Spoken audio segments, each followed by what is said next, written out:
இமயமலை அடிவாரத்தில் ஒரு மடம். அங்கே ஒரு சன்னியாசி இருந்தார். அவர்கிட்ட ஒருத்தர் வந்தார். சுவாமி, ஆசையை உதற நினைக்கிறேன், முடியல, ஒட்டிக்கிட்டே வருது அப்படின்னாராம். இப்படி உட்கார, ஒரு கதை சொல்கிறேன் அப்படின்னு சொல்லி அவர் சொல்ல ஆரம்பித்தாராம். அவர் சொன்ன கதை என்னன்னா, ஒரு ஊரில் ஒரு ஆள் இருந்தான். அவன் பேர் குப்புசாமி. அவன்கிட்ட எப்பவும் ஒரு பழைய தொப்பி இருக்கும், விடவே மாட்டான். அதனால் அவனை எல்லாரும் தொப்பி சாமி அப்படின்னு தான் கூப்பிடுறது வழக்கம். ஒரு புது தொப்பி வாங்கிக்கப்படாதாப்பா அப்படின்னு நண்பர்கள்லாம் சொல்லி பார்த்தாங்க. பணத்துக்கு எங்கே போவேன் அப்படின்னு விட்டானான். பணம் வச்சிருக்கான், செலவு பண்ண மனசு வரல, மகா கஞ்சன். பழைய பாட்டில்கள்லாம் வாங்கி விற்றுக்கிட்டு இருந்தான். அப்படி ஒரு தடவை பழைய கண்ணாடி சாமான்களை ஏலத்தில் எடுத்தப்போ அதில் ஒரு அருமையான சென்ட்டு பாட்டில் கிடச்சிது. உடனே ஒரு ஐடியா பண்ணான். அந்த சென்ட்டை சின்ன சின்ன பாட்டில்களில் அடைச்சி ஜன்னல் ஓரமாக அடுக்கி வச்சுட்டான். அதை விற்றா நிறைய பணம் கிடைக்குமே, அதனால். இதுக்கு இடையில் ஒரு நாள் அவன் அப்படியே உட்காந்துருந்தான். அந்த நேரம் நண்பன் வந்தான். ஏண்டா, உன் பழைய தொப்பியை மாற்றப்படாதா, ஊரில் எல்லாரும் கேலி பேசுகிறாங்களே உன்னை தொப்பி சாமின்னு அப்படின்னு சொல்லி கேட்டிருக்கான். இந்த சென்ட்டு பாட்டில் விற்றதும் பணம் வரும், அதுக்கப்புறம் பார்க்கலாம் அப்படின்னு நானா இவன். சரி வா, நீச்சல் குளத்துக்கு போயிட்டு வருவோம் அப்படின்னு கூப்பிட்ருக்கான் நண்பன். 2 பேரும் போனாங்க. அதே நேரம் அந்த ஊர் நீதிபதியும் அங்கே குளிக்க வந்தாராம். அவர்கிட்ட இருந்தது விலை வசந்த ஒரு புது தொப்பி. அதை அங்கே இருந்த ஸ்டாண்டில் மாட்டிவிட்டு குளிக்க போனார். இதுக்கிடையில் குப்புசாமி குளிச்சுட்டு வந்தான். அவனுடைய பழைய தொப்பியை காணலை. அந்த புது தொப்பியை பார்த்தா இது நண்பனுடைய வேலை தான் அப்படிங்கிறதாக புரிஞ்சுக்கிட்டு அதை எடுத்து மாட்டிட்டு வந்துட்டான்.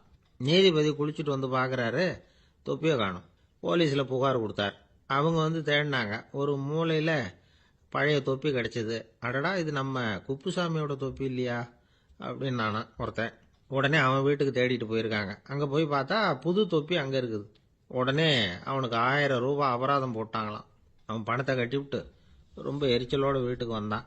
பழைய தொப்பி கண்ணில் பட்டது. மறுபடியும், உன்னால தானே எனக்கு 1000 ரூபா நஷ்டம் அப்படின்னு சொல்லி அதை எடுத்துக்கிட்டு அப்படி போயிருக்கான். அந்த ஊர் குளத்தில் வீசி எரிஞ்சிட்டு வந்துட்டான். அது மீன் பிடிக்கிற ஒருத்தன் கையில் சிக்கிச்சு. அவன் வர்ற வழியில் அதை எடுத்து வேகமாக வீசி எறிஞ்சான். அது நேராக குப்புசாமி வீட்டு ஜன்னல் வழியாக உள்ளே இந்த சென்ட்டு பாட்டில்கள் மேலே விழுந்து எல்லாம் உடஞ்சி நொறுங்கி போச்சு. குப்புசாமி பார்த்தான். தோட்டத்தில் ஆழமாக ஒரு குழியை வெட்டினான். அந்த தொப்பியை போட்டான், மூடிவிட்டான். இதை அடுத்த வீட்டுக்காரன் பார்த்தான். ஏதோ புதையல் தான் வச்சுருக்கான் போல இருக்குன்னு நினச்சான். போலீஸில் போய் புகார் கொடுத்துட்டான். மறுபடியும் போலீஸ் குழியை தோண்டினாங்க. பழைய தொப்பி மறுபடியும் வெளியில் வந்தது. எல்லாரும் சிரிக்கிறாங்க. அன்னைக்கு ராத்திரியே அந்த தொப்பியை எடுத்துக்கிட்டு நேராக புறப்பட்டான். ஒரு கல்லில் அதை சேர்த்து கட்டி குடிநீர் தொட்டி இருக்கும்ல, அதில் போட்டுட்டு வந்துட்டான். இனிமேல் என்ன பண்ணும் பார்ப்போன்னு. ஒரு நாள் திடீர்னு குழாயெல்லாம் அடைப்பட்டு போச்சு.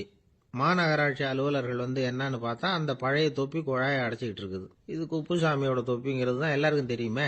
உடனே குடிநீரை பாழாக்கணத்துக்காக குப்புசாமிக்கு கோர்ட்டு 2500 ரூபாய் அபராதம் போட்டுவிட்டுது. அதையும் கட்டிவிட்டு வெளில வந்தான். கடைசியாக முடிவு பண்ணான். ஒரு நெருப்பு குச்சியை கிழிச்சான். தொப்பியை கொளுத்தினான். எரிஞ்சுது. எடுத்து வெளில எரிஞ்சான். கொஞ்ச நேரத்தில் தீ அணைப்பு படம் வந்துட்டுது. ஆமாம், இவன் எடுத்து எரிஞ்சது வெளியில் விழுந்து வீட்டு கூரையே பற்றிக்கிட்டு எரிய ஆரம்பிச்சுட்டுது. அவனோட பணத்தாசையும் அதோட சேர்ந்து எரிஞ்சு போச்சான். இப்படி ஒரு கதை. இந்த கதையை சொல்லி முடிச்சார் அந்த இமயமலை அடிவாரத்தில் இருந்த சன்னியாசி. இப்போ அந்த குப்புசாமி எங்கே இருக்கிறான்னு கேட்டார் எதிரில் இருந்தவர். இதோ உன் எதிரிலே இருக்கிறான், நான் தான் அந்த குப்புசாமி அப்படின்னாரான் அந்த சன்னியாசி. அந்த குப்புசாமி கிட்ட இருந்தது மாதிரி ஒரு பழைய தொப்பி நம்ம ஒவ்வொருத்தர்கிட்டையும் உண்டு. அதை எப்படி தொலைக்கிறதுன்னு தெரியாமல் தடுமாறிக்கிட்டு இருக்கிறோம். அது என்ன தொப்பிங்கிறீங்களா? அதுதான் நம்மை சூழ்ந்திருக்கிற மாயை அப்படிங்கிறார் சுவாமி சின்மயானந்தர். மெய்ஞானம் கிடைக்கிறப்போ மாயை எரிஞ்சு போகும் அப்படிங்கிறது அவருடைய கருத்து. நம்மால் ஒருத்தர் வேகமாக ஓடி வந்தார். காலில் மாட்டியிருந்த பழைய செருப்பு 2ஐயும் ஆவேசமாக தூக்கி ஒரு கிணத்துல போட்டுட்டு வெறுங்காலோட நடந்து வந்துகிட்டு இருக்கிறார். ஏன் அப்படி பண்ணீங்க அப்படின்னு கேட்டோம். அந்த செருப்புக்கு சொந்தக்காரன் பின்னாடி வந்துகிட்டு இருக்கிறான், அதனால் அப்படி பண்ணேன் அப்படிங்கிறார் இவர். ஒரு கடைக்கு போனேன். 5 ரூபா பணத்தை எடுத்து கொடுத்தேன். ஒரு தினசரி பத்திரிகையை கேட்டேன். அவர் உடனே அங்கே அடுக்கி வச்சிருந்த பத்திரிகையில் ஒன்று எடுத்து என் கையில் கொடுத்தார். வாங்கிக்கிட்டேன். மீதி பணத்தை எடுத்தார். அதையும் என் கையில் கொடுக்கணும்ல, கொடுக்கல. எதிரில் இருந்த பலகையில் வச்சு எடுத்துக்க சொன்னார். எப்பவும் அவர் அப்படி தான் பண்ணுவார். நானும் எடுத்துக்கிட்டு வந்துடுவேன். இவர் ஏன் இப்படி பண்ணுறாருங்கிறது எனக்கு ரொம்ப நாளாக ஒரு சந்தேகம். ஒரு நாள் அவர்கிட்டயே இதை கேட்டுவிட்டேன். ஏங்க, நீங்கள் உங்கள் கடைக்கு பொருள்கள் வாங்குறவங்களுக்கு நீங்கள் பாக்கி சில்லறையை கொடுக்குறப்போ பலகையில் வச்சு விட்றீங்க, கையில் கொடுக்க மாட்டேங்கிறீங்களே, ஏன் அப்படின்னு கேட்டேன். காசை கையில் கொடுத்தா நம்மக்கிட்ட இருக்கிற லட்சுமி போயிடுவா சார் அப்படின்னார். அதாவது பணம் செலவாயிடும் அப்படின்னு அர்த்தமா. இன்னொரு நண்பர் அவர் ஒரு நாள் வழக்கத்துக்கு மாறா ரொம்ப சோகமா உட்காந்துருக்கிறார். ஏங்க என்னாச்சு, ஏன் இப்படி கப்பலே கவிழ்ந்தது மாதிரி உட்காந்துருக்கிறீங்க அப்படின்னு கேட்டேன். கப்பலே கவிழ்ந்திருந்தா கூட நான் இப்படி கவலைப்பட மாட்டேன் சார், வேற ஒன்று நடந்து போச்சுன்னார். என்னன்னு கேட்டேன். என் உச்சந்தலையில் பள்ளி ஒன்று விழுந்துட்டுதுன்னார். அதுக்காகவா இப்படி அப்படின்னு ஆச்சரியப்பட்டேன். ஆமாங்க, பள்ளி உச்சந்தலையில் விழுந்தா பலன் என்னன்னு பஞ்சாங்கத்தில் பார்த்தேன், மரணம்னு போட்டிருக்கு அப்படின்னு சொல்லிவிட்டு அவர் தொடர்ந்து கவலைப்பட ஆரம்பிச்சிட்டார். இப்படியும் ஒருத்தர், என் கூட வேலை பார்க்குற ஒருத்தர் எப்படி தெரியுமா, தினமும் வலது காலை வச்சு தான் ஆஃபீஸுக்கு உள்ள நுழைவார். என்னைக்காவது தவறுதலாக இடது காலை வச்சு உள்ளே வந்துட்டார்னா அன்னைக்கு பூரா மனசு சங்கடப்படுவார், எந்த வேலையும் சரியாக ஓடாது.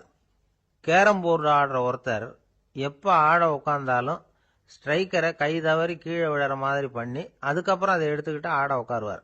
ஏன்னா எப்போ ஒரு தடவை நிஜமாவே அது கை தவறி கீழே விழுந்திருக்குது, அன்னைக்கு பிரமாதமாக ஜெயிச்சுட்டார். உடனே ஒரு முடிவுக்கு வந்துட்டார், கை தவறுனா லாபம் அப்படின்னு.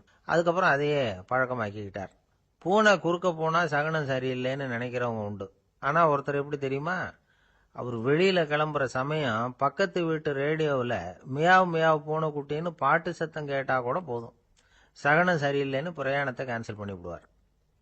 இப்போ இவ்வளவும் எதுக்கு சொல்கிறோம்னா, அளவுக்கு மீறின சகுன நம்பிக்கைகள் இருக்கு பாருங்க, இதோட பயமும் சேர்ந்துக்கிட்டதுன்னு வச்சுக்கோங்க, இது ஒருத்தருடைய மனநிலையை பாதிச்சிடும். இது உளவியல் நிபுணர்கள் சொல்கிற கருத்து. வாழ்க்கையே தடுமாற வச்சிரும். பாதுகாப்பு இல்லாத உணர்வு, ஒரு விதமான டிப்ரெஷன் மனநிலை, இதெல்லாம் தான் இதுக்கு காரணமாக அமையலாம்.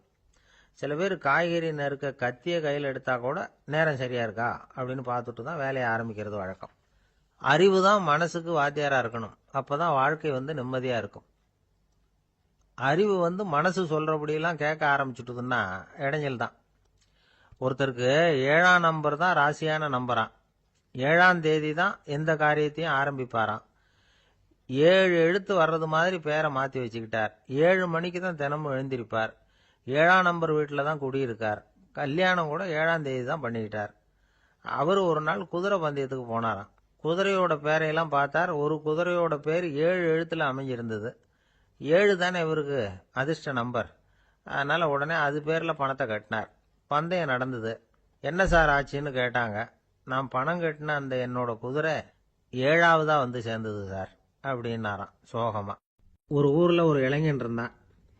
ஒரு நாள் அவன் ஒரு குருவை தேடிக்கிட்டு புறப்பட்டான். ஊரை விட்டு வெளியில் போனான். போகிற வழியில் ஒரு காடு. அந்த காட்டில் ஒரு மரத்தடியில் ஒரு பெரியவர் உட்காந்துருக்கிறார். அமைதியாக மௌனமாக அவர் அமர்ந்திருக்கிறார். இந்த பெரியவரை விசாரிக்கலாம், குருவை தேடி கண்டுபிடிக்கிறதுக்கு இவர் ஏதாவது ஒரு வழி சொல்லி கொடுப்பார் அப்படின்னு நினச்சிக்கிட்டு அவரை நெருங்கினான். ஐயா, எனக்கு ஒரு குரு தேவை, எங்கே கிடைப்பார், அவரை எப்படி அடையாளம் கண்டுபிடிக்கிறது, அதை பற்றி ஏதாவது விவரம் சொன்னீங்கன்னா நான் கண்டுபிடிச்சிக்குவேன் அப்படின்ட்டுருக்கான். பெரியவர் நிமிர்ந்து பார்த்தார். தம்பி, அது ரொம்ப சுலபம். அவர் வயசானவராக இருப்பார், என்னை விட சுமார் 30 வயசு அதிகமாக இருக்கும். அவர் ஒரு மரத்தடியில் தான் உட்காந்துருப்பார் அப்படின்ட்டுருக்கான். சரிங்க பெரியவரே, அது என்ன மாதிரியான மரம், எப்படி இருக்கும் அப்படின்னு கேட்டிருக்கான். பெரியவர் அந்த விவரங்களையும் சொல்லியிருக்கிறாரு. அது மட்டும் இல்லை, சந்திக்கிற நாள், நேரம், வினாடி முதற்கொண்டு எல்லா விவரங்களையும் துல்லியமாக சொன்னாராம். இவ்வளவு விவரங்களை இவரால் எப்படி சொல்ல முடியுது அப்படின்னு இவனுக்கு ஆச்சரியம். இருந்தாலும் அந்த பெரியவர் கடைசியாக ஒரு விவரம் சொன்னார். அது என்ன தெரியுமா, எப்படியும் நீ அவரை சந்திக்கிறதுக்கு ஒரு 30 வருஷம் ஆகும் அப்படின்னு சொல்லிவிட்டாராம். ரொம்ப நன்றிங்க பெரியவரே அப்படின்னு சொல்லிவிட்டு அந்த இளைஞன் புறப்பட்டுருக்கான். இப்போ அவனுக்கு குரு பற்றின விவரம் எல்லாம் கிடைச்சிட்டுது, சந்திக்கிற நேரமும் தெரிஞ்சுட்டுது. ஆனால் 30 வருஷம் அவரை தேடி அலைய வேண்டியிருக்குமே. அவன் தேட ஆரம்பித்தான். காடு மலை எல்லாம் சுற்றி அலைஞ்சான். பல வருஷங்கள் தேடினான், அழுத்து போயிட்டான். கடைசியில் அவனுக்கும் வயசாயிட்டுது. கடைசியில் தன்னுடைய சொந்த ஊருக்கே திரும்பி போய்கிட்டு இருந்தான். அங்கே ஒரு மரத்தடியில் அவன் தேடிக்கிட்டு இருந்த குருநாதர் கிடைச்சார். யார் அவருன்னா, 30 வருஷத்துக்கு முன்னாடி வழி சொல்லி கொடுத்தாருல அதே பெரியவர். அவருக்கு இப்போ 30 வயசு அதிகமாக இருந்தது. அதே மரம், அன்னைக்கு பெரியவர் சொன்ன அடையாளம் இப்போ பொருத்தமாக இருந்தது. இப்போ அந்த பெரியவர் சொன்னார், சரியாக சேர்ந்துட்டேன், வா, உனக்காக தான் நான் இவ்வளவு காலமும் காத்துக்கிட்டு இருந்தேன் அப்படின்னாராம். என்ன சொல்கிறீங்கன்னு இருக்கான். 30 வருஷத்துக்கு முன்னாடி என்கிட்ட வந்தியே, அப்போவே என் காலம் முடிஞ்சு போயிருந்தது. அப்போவே என்ன உனக்கு அடையாளம் தெரியல, அதனால் இவ்வளவு காலம் உனக்காக காத்துட்டு இருக்கும்படி ஆயிட்டுது அப்படின்னாராம். ஐயா, அப்போவே நீங்கள் சொல்லியிருக்கலாமே, இதுதான் 30 வருஷம் கழித்து நீ சந்திக்க போகிற இடம், நான் தான் உன்னுடைய குரு அப்படின்னு சொல்லியிருக்கலாமே அப்படின்ட்டுருக்கான். அந்த பெரியவர் சிரிச்சுக்கிட்டே இதுக்கு பதில் சொன்னாராம். நான் எவ்வளவோ விவரமாக தான் சொன்னேன், நீ சரியாக புரிஞ்சிக்கல. காரணம், அப்போ நீ போதுமான அளவுக்கு பக்குவம் பெற்றிருக்கவில்லை. அதனால புரியும் சக்தி இல்லாம போயிட்டுதப்போ 30 ஆண்டு காலம் நீ அலைஞ்சு தெரிஞ்சிருக்கிற. அது காரணமா இப்போ உனக்கு அந்த பக்குவம் வந்துட்டுது. அதனாலதான் அடையாளம் காண முடிஞ்சது. நானே உன்னுடைய குரு அப்படின்னாராம். இதுல இருந்து என்ன தெரியுதுன்னா, ஆன்மீகத்துல மாணவனாக சேர்றதுக்கு கூட ஒரு பக்குவத்தன்மை தேவைப்படுது. ஒரு பெரிய ஞானி, அவர்கிட்ட சீடனா இருக்க ஒருத்தன் வந்தான், எதிரில் நின்னா. ஞானி அவனை வெகு நேரம் உற்று பார்த்தார். அப்புறம் சொன்னார், சீடனா இருக்கிறது ரொம்ப சிரமம்னார். நான் தயாரா இருக்கிறேன்னா. அது இன்னமும் சிரமமாச்சே, இங்கே குருவா இருக்கிறது மட்டுமே சுலபம் அப்படின்னாராம். அப்படின்னா நான் குருவாவே ஆயிடுறேன் அப்படின்னானா. இது போலவே இந்த காலத்தில் கதை ஒன்று உண்டு. ஒரு பள்ளிக்கூடத்தில் வகுப்பு ஆசிரியர் மாணவனை திட்டிக்கிட்டு இருந்தார். டேய், நீ 100க்கு 10 மார்க் தான் வாங்கிட்டு இருக்க. இவ்வளவு மோசமா நீ படிச்சா கடைசியில் மாடு மேய்க்கிறது கூட லாய்க்கு இல்லாதவனா ஆயிடுவேன். அதுக்கப்புறம் என்ன செய்ய போறேன் அப்படின்னாராம். பையன் தலையை சொரிஞ்சுக்கிட்டே சொன்னானா, சார் அப்படின்னா ஒன்று செய்கிறேன் அப்படின்னானா. இவர் கேட்டிருக்கார், என்ன செய்ய போறேன்னு. வேற என்ன சார், உங்களை மாதிரி ஒரு ஆசிரியர் ஆயிடுறேன் அப்படின்னானா. காசியில் இருக்கிற கடவுள் காசி விஸ்வநாதர், அங்க இருக்கிற தேவி காசி விசாலாட்சி. இவங்க 2 பேரும் ஒரு நாள் பேசிக்கிட்டு இருந்தப்போ கடவுள் சொன்னார், இந்த மனிதர்களை நாம ரொம்பவும் நம்பிக்கையோட தான் படைச்சிருக்கிறோம். இருந்தாலும் அவங்களுக்கு தான் நம்பிக்கை இல்லை. எதுலேயும் ஒரு உண்மையான நம்பிக்கை இல்லாமல் வாழ்ந்துக்கிட்டு இருக்கிறாங்க அப்படின்னார். என்ன அப்படி சொல்றீங்க? அதோ பாருங்க, எவ்வளவு பேர் காசியை தேடிட்டு கங்கையில் குளிச்சுக்கிட்டு இருக்கிறாங்க. அவங்கெல்லாம் நம்பிக்கை இல்லைன்னா இவ்வளவு தூரம் தேடிட்டு இங்கே குளிப்பாங்களா அப்படின்னு நாங்கள் தேவி.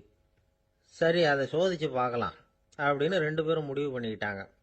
உடனே ஒரு திட்டம் போட்டாங்க. அது எப்படின்னா, நாம் 2 பேருமே பக்தர்கள் மாதிரி உருவத்தை மாற்றிக்கிட்டு கங்கை கரைக்கு போக வேண்டியது. நான் கங்கையில் இறங்கி குளிக்கிறேன். கொஞ்ச நேரத்தில் சுழலில் மாட்டிக்கிட்டது மாதிரி நடிக்கிறேன்.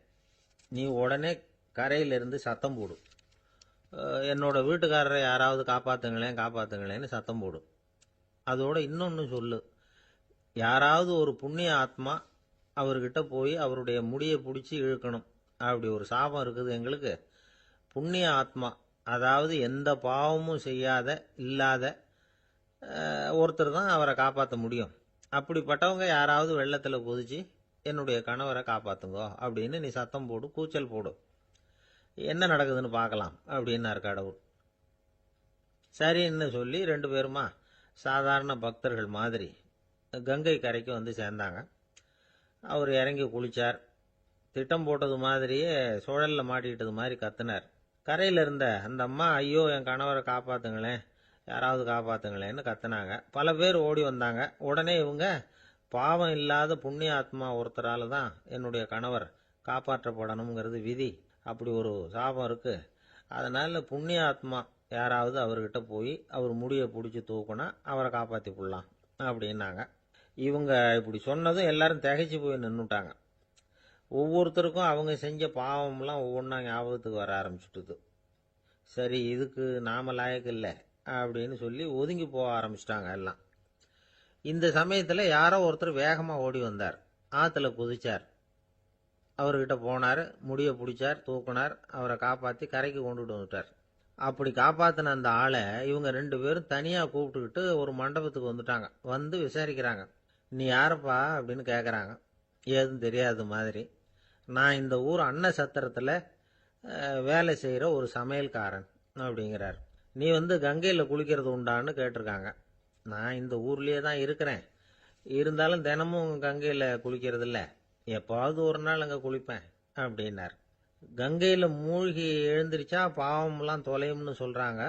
அப்படி இருக்கிறப்போ அங்கே இன்னைக்கு கங்கையில் குளிச்சுக்கிட்டு இருக்கிறவங்கெல்லாம் தங்களை புண்ணிய ஆத்மாவா நினைக்கல. கங்கையில் குளிக்காத நீ உன்னை புண்ணிய ஆத்மாவா நினச்சி என்னை காப்பாற்ற வந்திருக்கிற, அது எப்படி அப்படின்னு கேட்டார். அதுக்கு அந்த ஆள் சொல்கிறான், கங்கையில் குதிச்சதுக்கு அப்புறம் தானே உங்களை காப்பாற்ற போகிறோம். அப்படி குதிக்கும் பொழுது என்னுடைய பாவம்லாம் போயிருக்கும்ல, நான் புண்ணிய ஆத்மாவா ஆயிருப்பேனே, அதனால தான் துணிஞ்சு உங்களை காப்பாற்றினேன் அப்படின்னா. கடவுளும் தேவியும் அவனுக்கு காட்சி கொடுத்தாங்களாம். இப்படி ஒரு கதை உண்டு. அதாவது கங்கையில் குளிச்சுக்கிட்டு இருக்கிறவங்களுக்கே தங்களுடைய பாவம் போகுங்கிற நம்பிக்கை பரிபூர்ணமாக இல்லை. குளிக்காத ஒருத்தனுக்கு அந்த நம்பிக்கை இருந்தது. அதனால் அவனால் கடவுளை பார்க்க முடிஞ்சது. கடவுளை நாமளும் பார்க்க முடியுமா முடியாதா அப்படிங்கிற குழப்பம்லாம் நமக்கு வேண்டியதில்லை. நம்பிக்கையோடு வாழணுங்கிற உண்மையை மட்டும் இந்த கதையிலேருந்து புரிஞ்சுக்கிட்டா போதும். ஏன்னா இந்த கதையை கேட்டுட்டு ஒரு நண்பன் குதர்க்கமாக ஒரு கேள்வி கேட்டான். ஏன் சார், கங்கையில் குளிச்சா பாவம் போயிடும்னு சொல்கிறீங்களே, நான் எனக்கு வேண்டாத ஒருத்தனை அழைச்சிட்டு போய் கங்கையிலேயே தள்ளி விட்டுட்டு அதுக்கப்புறம் அங்கேயே முழுக்க போட்டுட்டு நான் செஞ்ச பாவத்தை அதுலேயே கழுவி விட்டுட்டு மறுபடியும் உங்ககிட்ட வந்துடுறேன்னு வச்சுக்கோங்க, நீங்கள் என்னை புண்ணிய ஆத்மான்னு ஏற்றுக்குவீங்களா அப்படிங்கிறான். ஆள் கொஞ்சம் அசந்தான் நம்மளே அங்கே அழைச்சிட்டு போனாலும் போயிடுவான். உலகத்தில் எது எதுக்கும் ஆராய்ச்சி கூடங்கள் இருக்குதுல்ல, அது மாதிரி தூக்கத்தை பற்றி ஆராய்ச்சி பண்ணுறதுக்கு ஒரு ஆராய்ச்சி கூடம் இருக்குது. அப்படி ஆராய்ச்சி பண்ணணும்னா அதுக்கு மூழ்கிக்கிட்டு இருக்கணும்ல. அதனால தான் அந்த ஆராய்ச்சி கூடம் இங்கே இல்லை. அமெரிக்காவில் பாஸ்டன் பல்கலைக்கழக மருத்துவமனையில் அது இருக்குது. அங்கே தூக்கத்தை பற்றி பலவிதமான ஆராய்ச்சிகள் பண்ணிகிட்டு இருக்கிறாங்க. அந்த ஆராய்ச்சி கூடத்தில் இயக்குனராக இருக்கிற ஒரு நிபுணர் அவர் என்ன சொல்கிறார் தெரியுமா? உங்களுக்கு தூக்கம் வரலையா, நீங்கள் நல்லா தூங்குறதுக்கு தாராளமாக சில யோசனைகளை என்னால் சொல்ல முடியும் அப்படிங்கிறார். யோசனை தானே, காசா பணமாக கேட்டு வச்சுக்கலாமே. உணவு, மனநிலை, தூங்கும் இடத்தோட சூழ்நிலை, படுக்கைக்கு செல்றப்போ உள்ள பழக்க வழக்கங்கள், இது காரணமாக ஒருத்தருக்கு தூக்கம் வராமல் போகலாம். தூக்கம் வராததுக்கு இதுதான் காரணம்னா அதையெல்லாம் சுலபமாக கட்டுப்படுத்தலாங்கிறார் அவர். தூக்கத்தை வரவழைக்கக்கூடிய ஒரு நல்ல மருந்து உடற்பயிற்சி. ஆனால் ஒன்று, படுக்க போகிற நேரத்தில் இது மாதிரி உடற்பயிற்சிகள் எல்லாம் செய்யக்கூடாது.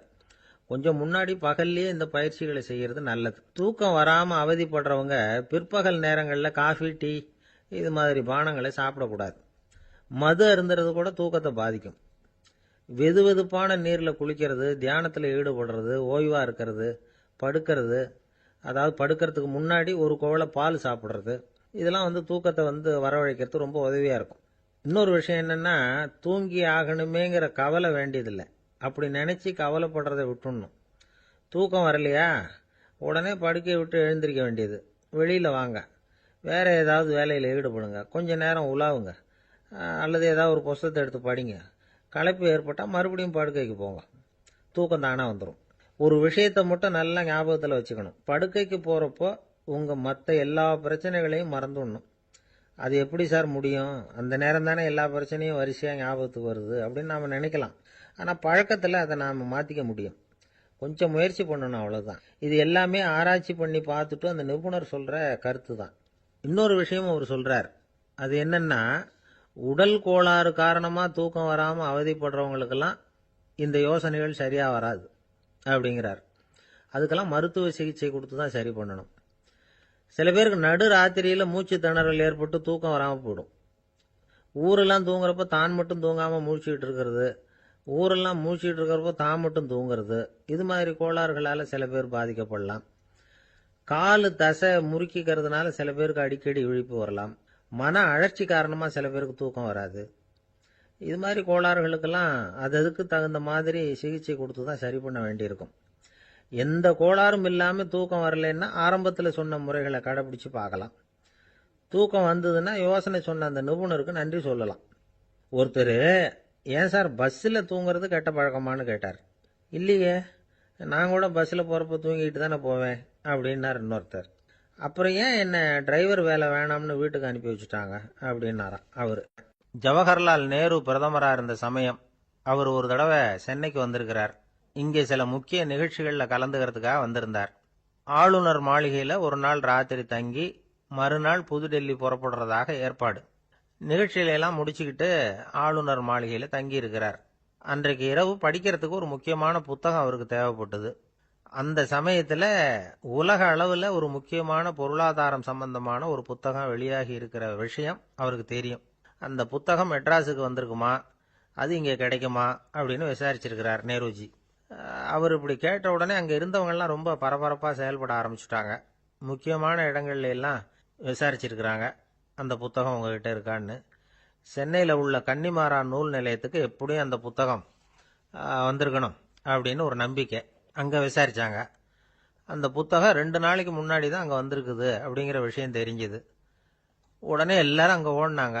அவங்களுக்கு இன்னொரு சந்தேகம், புத்தகம் வந்திருக்கு சரி, அது இந்த சமயத்தில் வேற யாரும் படிக்கிறதுக்கு எடுத்துகிட்டு போயிருக்கக்கூடாதே அப்படிங்கிற சந்தேகம் இருந்தாலும் மனசுக்குள்ள ஒரு தைரியம், இப்படி ஒரு புத்தகம் வெளிவந்திருக்கிற விஷயமே நேருஜி சொல்லி தான் நமக்கே தெரியும். அதுவும் இல்லாமல் உலக பொருளாதாரம் சம்பந்தமான ஏதோ ஒரு புத்தகம் அது. அதை போய் இந்த நேரத்தில் அவ்வளவு ஆர்வமாக யார் எடுத்துகிட்டு போயிட போகிறாங்க அப்படிங்கிற தைரியம். இந்த தைரியத்தோடு அந்த நூல் நிலையத்துக்கு ஓடினாங்க. புத்தகத்தை தேடுனா அது கிடைக்கல. யாரோ எடுத்துகிட்டு போயிருக்கிறாங்க. நேருவுக்கு மட்டுமே தெரிஞ்சிருந்த அந்த புத்தகம் பற்றின விஷயம் சென்னையில் வேற ஒருத்தருக்கும் தெரிஞ்சிருக்குது. உடனே எல்லாரும் பரபரப்பா அந்த அதுக்குன்னு இருக்கிற ரிஜிஸ்டர் இருக்குல்ல, பதிவேடு, அதை புரட்டி பார்க்குறாங்க யார் எடுத்துகிட்டு போகிறாங்கன்னு தெரிஞ்சுக்கிறதுக்காக. எடுத்துகிட்டு போனவங்க அதில் கையெழுத்து போட்டிருப்பாங்கல்ல, அதை பார்த்து யாருன்னு தெரிஞ்சுக்கலாம் அப்படிங்கிறதுக்காக தான் அதை புரட்டுறாங்க. அதோ அந்த புத்தகத்தோட பேர் பக்கத்தில் அதை எடுத்துக்கிட்டு போனவங்க கையெழுத்து உத்து பார்க்குறாங்க எல்லாரும். அதில் போட்டிருக்குது பேர் CN அண்ணாதுரை அப்படின்னு எழுதியிருந்தது. அவர் தான் பேரறிஞர் அண்ணா. நேரு படிக்க விரும்பின ஒரு புத்தகத்தை அதே நேரம் படிக்க விரும்பின இன்னொரு தலைவர் இவர். படிக்கிறதுல அவருக்கு இருந்த ஆர்வத்தை நாம் தெரிஞ்சுக்கணும்னா அதுக்கு எவ்வளவோ சம்பவங்கள் இருக்கு. கடைசி காலத்தில் அவர் அடையாறு மருத்துவமனையில் படுத்திருக்கிறார். அவருக்கு ஒரு முக்கியமான அறுவை சிகிச்சை செய்ய வேண்டியிருக்குது அவசரமாக. அமெரிக்காவிலேருந்து டாக்டர் மில்லர் வந்திருக்கிறார். அவர்கிட்ட கேட்குறார், டாக்டர் நாளைக்கே அறுவை சிகிச்சை செய்ய போறீங்களா அப்படின்னு. ஆமாங்கிறார் டாக்டர் மில்லர். நாளைக்கு மறுநாள் செஞ்சுக்கிறேனே அப்படின்னாரான் அண்ணா. ஏன் ஏதாவது நாள் பார்க்குறீங்களான்னு கேட்டிருக்கார். இல்லை, ஒரு புத்தகத்தை படிச்சுக்கிட்டு இருக்கிறேன், அதை நாளைக்குள்ளே முடிச்சிருவேன், அதுக்கப்புறம் நான் இறந்தாலும் கவலை இல்லை அப்படின்னாரான் இவர். அவர் தான் அறிஞர் அண்ணா. சங்ககால நூல்கள்லேருந்து சமீபத்தில் வந்த நூல்கள் வரைக்கும் எல்லாம் அவர் படிச்சிருக்கிறார். ஒரு திருமண விழாவில் அவர் பேசும்பொழுது சொன்ன விஷயம் இது. சங்க காலத்தில் காதலியை மணக்க விரும்புகிறவனுக்கு அவனுடைய தந்தை வீர சோதனைகள்லாம் வைப்பாரு. போய் புலிப்பல்லு கொண்டுகிட்டு வா, அப்போதான் என் பொண்ணை கொடுப்பேன் அப்படின்னு சொல்லுவார். காதலன் உடனே காட்டுக்கு போவான், ஒரு புலியை கொன்று அதனுடைய பல்லை கொண்டுகிட்டு வருவான். அதை வீர பதக்கத்தில் பதிச்சு அவனுக்கு மாமனார் சூட்டுவார் கல்யாண சமயத்தில். இப்போலாம் காதலன் கிட்ட அப்படி சொல்ல முடியாது. இப்போலாம் காதலன் கிட்ட காட்டுக்கு போய் புலிப்பல்லு கொண்டுகிட்டு வான்னு யாராவது சொன்னால் புலி தான் மாப்பிள்ளையா வந்து சேரும் அப்படின்னார். வாழ்க்கையில் சில சந்தர்ப்பங்களில் நாம் சில அவமானங்களை சந்திச்சே தீர வேண்டியிருக்கு. என்ன பண்ணுறது, காலம் அப்படி. அவமானப்படுறவங்க உடனே அடங்கி போயிடுறது தான் உலக வழக்கம். அவமானப்பட்டால் உடனே சீறி எழறவங்களும் உண்டு. ஆனால் அதையே ஒரு சவாலாக எடுத்துக்கிட்டு முன்னுக்கு வர்றவங்களும் சில பேர் இருக்கிறாங்க. அவங்க ரொம்ப அபூர்வம். இன்னைக்கு மனோதத்துவ நிபுணர்கள்லாம் என்ன சொல்கிறாங்க தெரியுமா? அவமானப்பட்டுட்டா உடனே அடங்கி போயிடக்கூடாதான். அதையே ஒரு சவாலாக எடுத்துக்கிட்டு மனசில் ஒரு வைராக்கியத்தோட முயற்சி பண்ணினா வாழ்க்கையில் எல்லாரும் முன்னேறலாமா. அவமானம்ங்கிறத நாம் வைராக்கியமாக மாற்றிக்கணும். அதுதான் வெற்றிக்கு வழி. ராமர் இந்த பூமியில் பிறந்ததே ஒரு வைராக்கியத்தினால தான் சார் அப்படின்னார் ஒருத்தர். எப்படிங்க அது அப்படின்னு கேட்டேன். அவர் சொன்னார், தசரதருக்கு ராமர் குழந்தையா பிறக்கணும், அப்போ தான் இங்கே இருக்கிற கஷ்டங்கள்லாம் நீங்கும் அப்படின்னு சர்வ லோகமும் எதிர்பார்த்துக்கிட்டு இருக்குது. ஆனால் அவர் எப்போ பிறப்பார் அப்படின்னு யாருக்கும் தெரியல. அந்த காரியம் சீக்கிரம் நடக்கணுமே, அதுக்கு என்ன பண்ணுறது? நாரதர் வந்தார் ஒரு நாள் தசரதரை தேடி. தசரதா, உனக்கு ஒரு செய்தி தெரியுமான்னு ஆரம்பித்தார். அவர் எப்பவும் இப்படித்தானே ஆரம்பிக்கிறது வழக்கம். என்ன விஷயம்னு கேட்டார் தசரதர். தசரதா, நீ அடிக்கடி உன்னோட தேரில் ஏறிக்கிட்டு தேவலோகத்துக்கு போகிற, அங்கே போகிற வர்ற எல்லாம் பண்ணிகிட்டு இருக்க, எல்லாம் சரி. தேவலோகத்திலையும் உன்னை நல்லபடியாக தான் வரவேற்கிறாங்க. தேவேந்திரன் உன்னை பிரியமாக அழைச்சிட்டு போய் தன்னுடைய அரியாசனத்திலேயே தனக்கு பக்கத்திலேயே உட்கார வைக்கிறான்.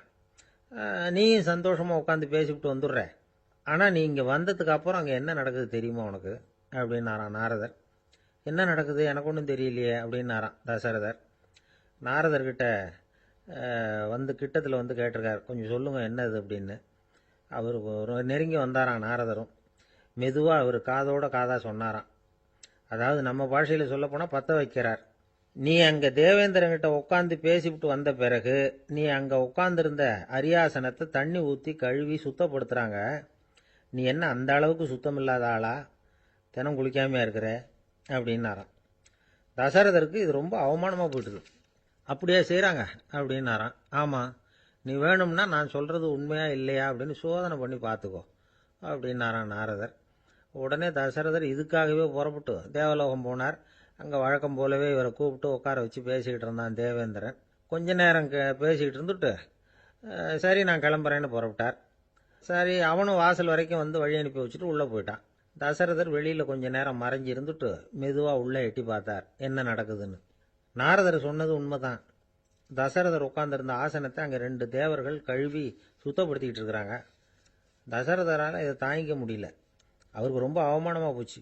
நேராக கிடுகிடுன்னு தேவேந்திரங்கிட்டே போனார். நான் உட்கார்ந்திருந்த இருக்கையை சுத்தம் பண்ணுறியே, நான் என்ன அந்த அளவுக்கு பாவியா அப்படின்னு கேட்டார். ரொம்ப கோபமாக கேட்டார். தசரதரே, மனுஷனுக்கு 3 கடன்கள் உண்டு. தேவ கடன், ரிஷி கடன், பித்ரு கடன். இதை தீர்க்காதவன் பாவியாகிறான். இதில் மகனை பெறுவதால் தான் பித்ரு கடன் தீரும். உனக்கு மகன் கிடையாது, அதனால நீ பாவியாகிற. பாவி உட்கார்ந்திருந்த இடம்ங்கிறதுனால அதை சுத்தம் செய்ய வேண்டியது எங்கள் கடமை அப்படின்னு நானாம் தேவேந்திரன். இந்த இடத்துல தசரதருக்கு ஏற்பட்ட அவமானம் ஒரு வைராக்கியமாக மாறிச்சு. தேவேந்திரனே கேட்டுக்கோ, ஒரு மகனை பெற்ற பிறகுதான் இந்த சபையில் மறுபடியும் அடி எடுத்து வைப்பேன் அப்படின்னு சொல்லிவிட்டு போயிட்டாராம். போய் புத்திர காமேஷ்டி யாகம் பண்ணார். புத்திரர்கள் பிறந்தார்கள். இந்த கதையில் உள்ள கருத்து என்னன்னா, தேவேந்திரன் தசரதரை அப்படி அவமானப்படுத்தலைன்னா அவருக்கு இப்படி ஒரு வைராக்கியம் பிறந்திருக்குமா? யோசிச்சு பார்க்கணும். நமக்கு ஏற்படுகிற சில அவமானங்களையும் வைராக்கியமாக மாற்றிக்குவோம். அப்படி மாற்றிக்கிட்டோம்னா வாழ்க்கையில் வந்து முன்னேறலாம். நம்ம ஆளுங்க சில பேர் அவமானத்தை வந்து வைராக்கியமாக மாற்றிக்கிறது எப்படி தெரியுமா? நம்மகிட்ட ஒரு பையன் சொன்னான், எங்கள் அப்பா என்னை எல்லாருக்கும் முன்னாடி வச்சு திட்டிவிட்டார், பொறுப்பு இல்லாமல் ஊர் சுற்றுறேன்னு சொல்லி அவமானப்படுத்தி விட்டார். இனிமேல் நீ என் முகத்திலேயே முழிக்காதரா போடான்னு வேற சொல்லிவிட்டார். எனக்கு ரோஷம் வந்துட்டுது. அந்த அவமானத்தை வைராக்கியமாக மாற்றிக்கிட்டேன். அன்னையிலேருந்து அவர் முகத்திலேயே முழிக்கிறது இல்லை அப்படின்னா. அப்படியான்னு கேட்டோம். ஆமாங்க, அவர் வீட்டில் இல்லாத நேரமாக பார்த்து உள்ள சமையல் கட்டுக்கு போய் சாப்பிட்டுட்டு நைஸாக வெளியில் வந்துடுவேன் அப்படிங்கிறான் அவன். ஒரு ஊரில் ஒரு ராஜா இருந்தார். அவர் ஒரு பூனை வளர்த்தார். ரொம்ப செல்லமாக அவர் அந்த பூனையை வளர்த்தார். அவர் என்ன பண்ணுவார் தெரியுமா? இரவு நேரத்தில் அந்த பூனையோட தலையில் ஒரு விளக்க வச்சுருவார். அந்த பூனை ரொம்ப ஜாக்கிரதையாக அந்த விளக்கு கீழே விழுந்துடாமல் பார்த்துக்கும். தலையை ஆட்டாமல் ரொம்ப நிதானமாக ராஜா பின்னாடி நடந்து போய்கிட்டே இருக்கும். அந்த விளக்கு வெளிச்சத்தில் எல்லா வேலைகளையும் செஞ்சிருவார். கையில் ஒரு விளக்கை தனியாக எடுத்துகிட்டு போக வேண்டிய அவசியமே இல்லை. விளக்கை தூக்கிட்டு போகிற வேலையை அந்த பூனை பார்த்துக்கும். அதனால் ராஜாவுக்கு அந்த பூனை மேலே ரொம்ப பிரியம். மந்திரிகளையெல்லாம் கூப்பிட்டு அவங்கக்கிட்ட சொல்லுவார், பார்த்தீங்களா இந்த பூனை எவ்வளவு விசுவாசமாக நடக்குது, என் பேரில் எவ்வளவு மரியாதை பார்த்தீங்களா அதுக்கு அப்படிம்பார். இதை கேட்டுவிட்டு அங்கிருந்த அமைச்சர்களில் ஒருத்தர் சொன்னார், மன்னா நீங்கள் சொல்கிறது சரிதான், இருந்தாலும் இந்த பூனையோட விசுவாசத்தை நாம் கொஞ்சம் சோதித்து பார்க்க வேண்டியிருக்கு அப்படின்னாராம். சரி, உங்கள் ஆசையை ஏன் கெடுக்கணும், நல்லா சோதிச்சு பாருங்க அப்படின்னு சொல்லிவிட்டார் ராஜா. உடனே அந்த அமைச்சர் என்ன பண்ணார் தெரியுமா? எங்கேயோ புறப்பட்டு போனார். ஒரு 5-6 எலிகளை பிடிச்சிக்கிட்டு வந்தார். அரண்மனையில் ராஜா ஏதோ வேலை பார்த்துக்கிட்டு இருக்கிறாரு. பக்கத்தில் அந்த பூனை ரொம்ப பணிவாக நின்றுக்கிட்டு இருக்குது. அது தலையில் விளக்கு எரிஞ்சிக்கிட்டு இருக்கு. அமைச்சர் தான் பிடிச்சிக்கிட்டு வந்த எலிகளை அந்த பூனை பார்வையில் படுறது மாதிரி எதிரில் விட்டார். அந்த எலிகள்லாம் அங்கேயும் இங்கேயும் ஓட ஆரம்பிச்சுது. அதை பார்த்தது பூனை. அவ்வளவுதான். தலையில் இருக்கிற விளக்கை பற்றியும் கவலைப்படலை, ராஜாவை பற்றியும் கவலைப்படல. ஒரே பாய்ச்சலாக பாஞ்சு எலிகளை துரத்த ஆரம்பிச்சுட்டுது. தலையில் இருந்த விளக்கு எங்கேயோ போய் விழுந்தது, அணைஞ்சு போச்சு. இருட்டில் ராஜா தடுமாற ஆரம்பிச்சுட்டார். இந்த சமயத்தில் அந்த அமைச்சர் மறுபடியும் விளக்கை ஏற்றினார். வெளிச்சம் வந்தது. அதுக்கப்புறம் அந்த அமைச்சர் பேசினார், அரசே, பூனையோட விசுவாசத்தை பார்த்தீங்களா? எலி அது கண்ணில் படுற வரைக்கும் தான் விசுவாசமாக இருந்தது. அது மாதிரி எலியை பார்த்ததும் எல்லாத்தையும் விட்டுட்டு அதை துரத்த ஆரம்பிச்சுட்டு பார்த்தீங்களா? தான் அந்த பூனையை பற்றி நினைச்சது தப்புங்கிறது அதுக்கப்புறம் தான் அந்த ராஜாவுக்கு புரிஞ்சுதான். சரி, இப்போ எதுக்கு இந்த கதையெல்லாம் அப்படிங்கிறீங்களா? இந்த பூனை மாதிரி தான் நம்ம மனசும். மனசை எவ்வளவுதான் பயிற்சி கொடுத்து பக்குவமாக வச்சிருந்தாலும் பார்க்கறதுக்கு பரமசாது மாதிரி தான் இருக்கும். பார்க்க வேண்டியதை பார்த்துட்டுதுன்னா பாஞ்சிரும். இந்த பூனை மாதிரி புலன் இன்ப பொருள்கள் கிட்டாத வரைக்கும் மனம் அடங்கி இருக்கிறது மாதிரி தான் தெரியும். கொஞ்சம் வாய்ப்பு கிடைச்சாலும் அது குதிக்க ஆரம்பிச்சிரும், தப்பு பண்ண ஆரம்பிச்சிரும். பெரிய பெரிய முனிவர்கள் வாழ்க்கையில் நடந்த வீழ்ச்சி இதை தான் நிரூபிக்குது. புலன்களின் ஆற்றல் அதிகம். அதனால மனக்கட்டுப்பாடு பயிற்சிகளில் ரொம்ப எச்சரிக்கையா இருக்கணுங்கிறார் சுவாமி சிவானந்தர். மது பழக்கத்தையே விட்டுட்டேன்னு உறுதியா இருப்பான். கடை கண்ணில் பட்டுட்டுதுன்னா காலை அவனை கேட்காமலே இழுத்துக்கிட்டு உள்ள போயிடும். இதுதான் மனசுங்கிறது. அதுதான் அந்த ராஜா வளர்த்த பூனை. நம்மால் ஒருத்தன் அந்த ராஜா பூனை தலையில விளக்க வச்சது மாதிரி இவன் தன்னுடைய தலையிலேயே ஒரு விளக்க ஏற்றி வச்சுக்கிட்டு என்னத்தையோ தேட ஆரம்பிச்சான். தேடிக்கிட்டு இருக்கிறான். தலையை ஆட்டாம நிதானமா நடந்து ரொம்ப நேரமா தேடிட்டு இருக்கிறான். அந்த சமயம் அங்க வந்த ஒருத்தர் என்னத்தை தேடுறீங்கன்னு கேட்டார். அதுதான் மறந்து போச்சு அப்படின்னு இழுத்தான். சரி, கொஞ்சம் இப்படி உட்காருங்க, ஞாபகம் வந்ததும் தேட ஆரம்பிக்கலாம் அப்படின்னாரு அவரு. இவன் கொஞ்ச நேரம் உட்காந்து யோசிச்சான். அப்புறம் திடீர்னு எழுந்திருச்சான். ஞாபகம் வந்துட்டுதுன்னா. என்னன்னு கேட்டார். எங்க வீட்டில் இருந்த விளக்க எங்க வச்சேன்னு தெரியல, அதுதான் தேடிட்டு இருக்கிறேன், ஏற்றி வைக்கலாம்னு பார்க்குறேன் அப்படின்னா. ஒரு விவசாயி விதைக்கிறதுக்காக வயல்வெளி பக்கம் போறார். விதைகளை அள்ளி வீசினார். அப்போ என்ன ஆச்சுன்னா, சில விதைகள் பாதை ஓரத்தில் விழுந்தது. சில விதைகள் முள் செடிகள் மண்டி இருந்த புதருக்கு இடையில விழுந்தது. சில விதைகள் நல்ல நிலத்தில் விழுந்தது. பாதை ஓரத்தில் விழுந்த விதை என்ன ஆச்சுன்னா, அதெல்லாம் பறவைகள் கண்ணில் போட்டுட்டுது. உடனே உட்காந்து கொத்தி தின்னுட்டு போட்டுது.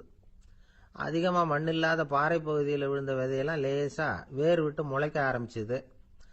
அதுக்கப்புறம் வேர் கீழேயும் ஆழமாக போக முடியல, மேலேயும் சூரிய வெப்பம் அதிகம் தாங்க முடியல, எல்லாம் காஞ்சி கருகி போட்டுது.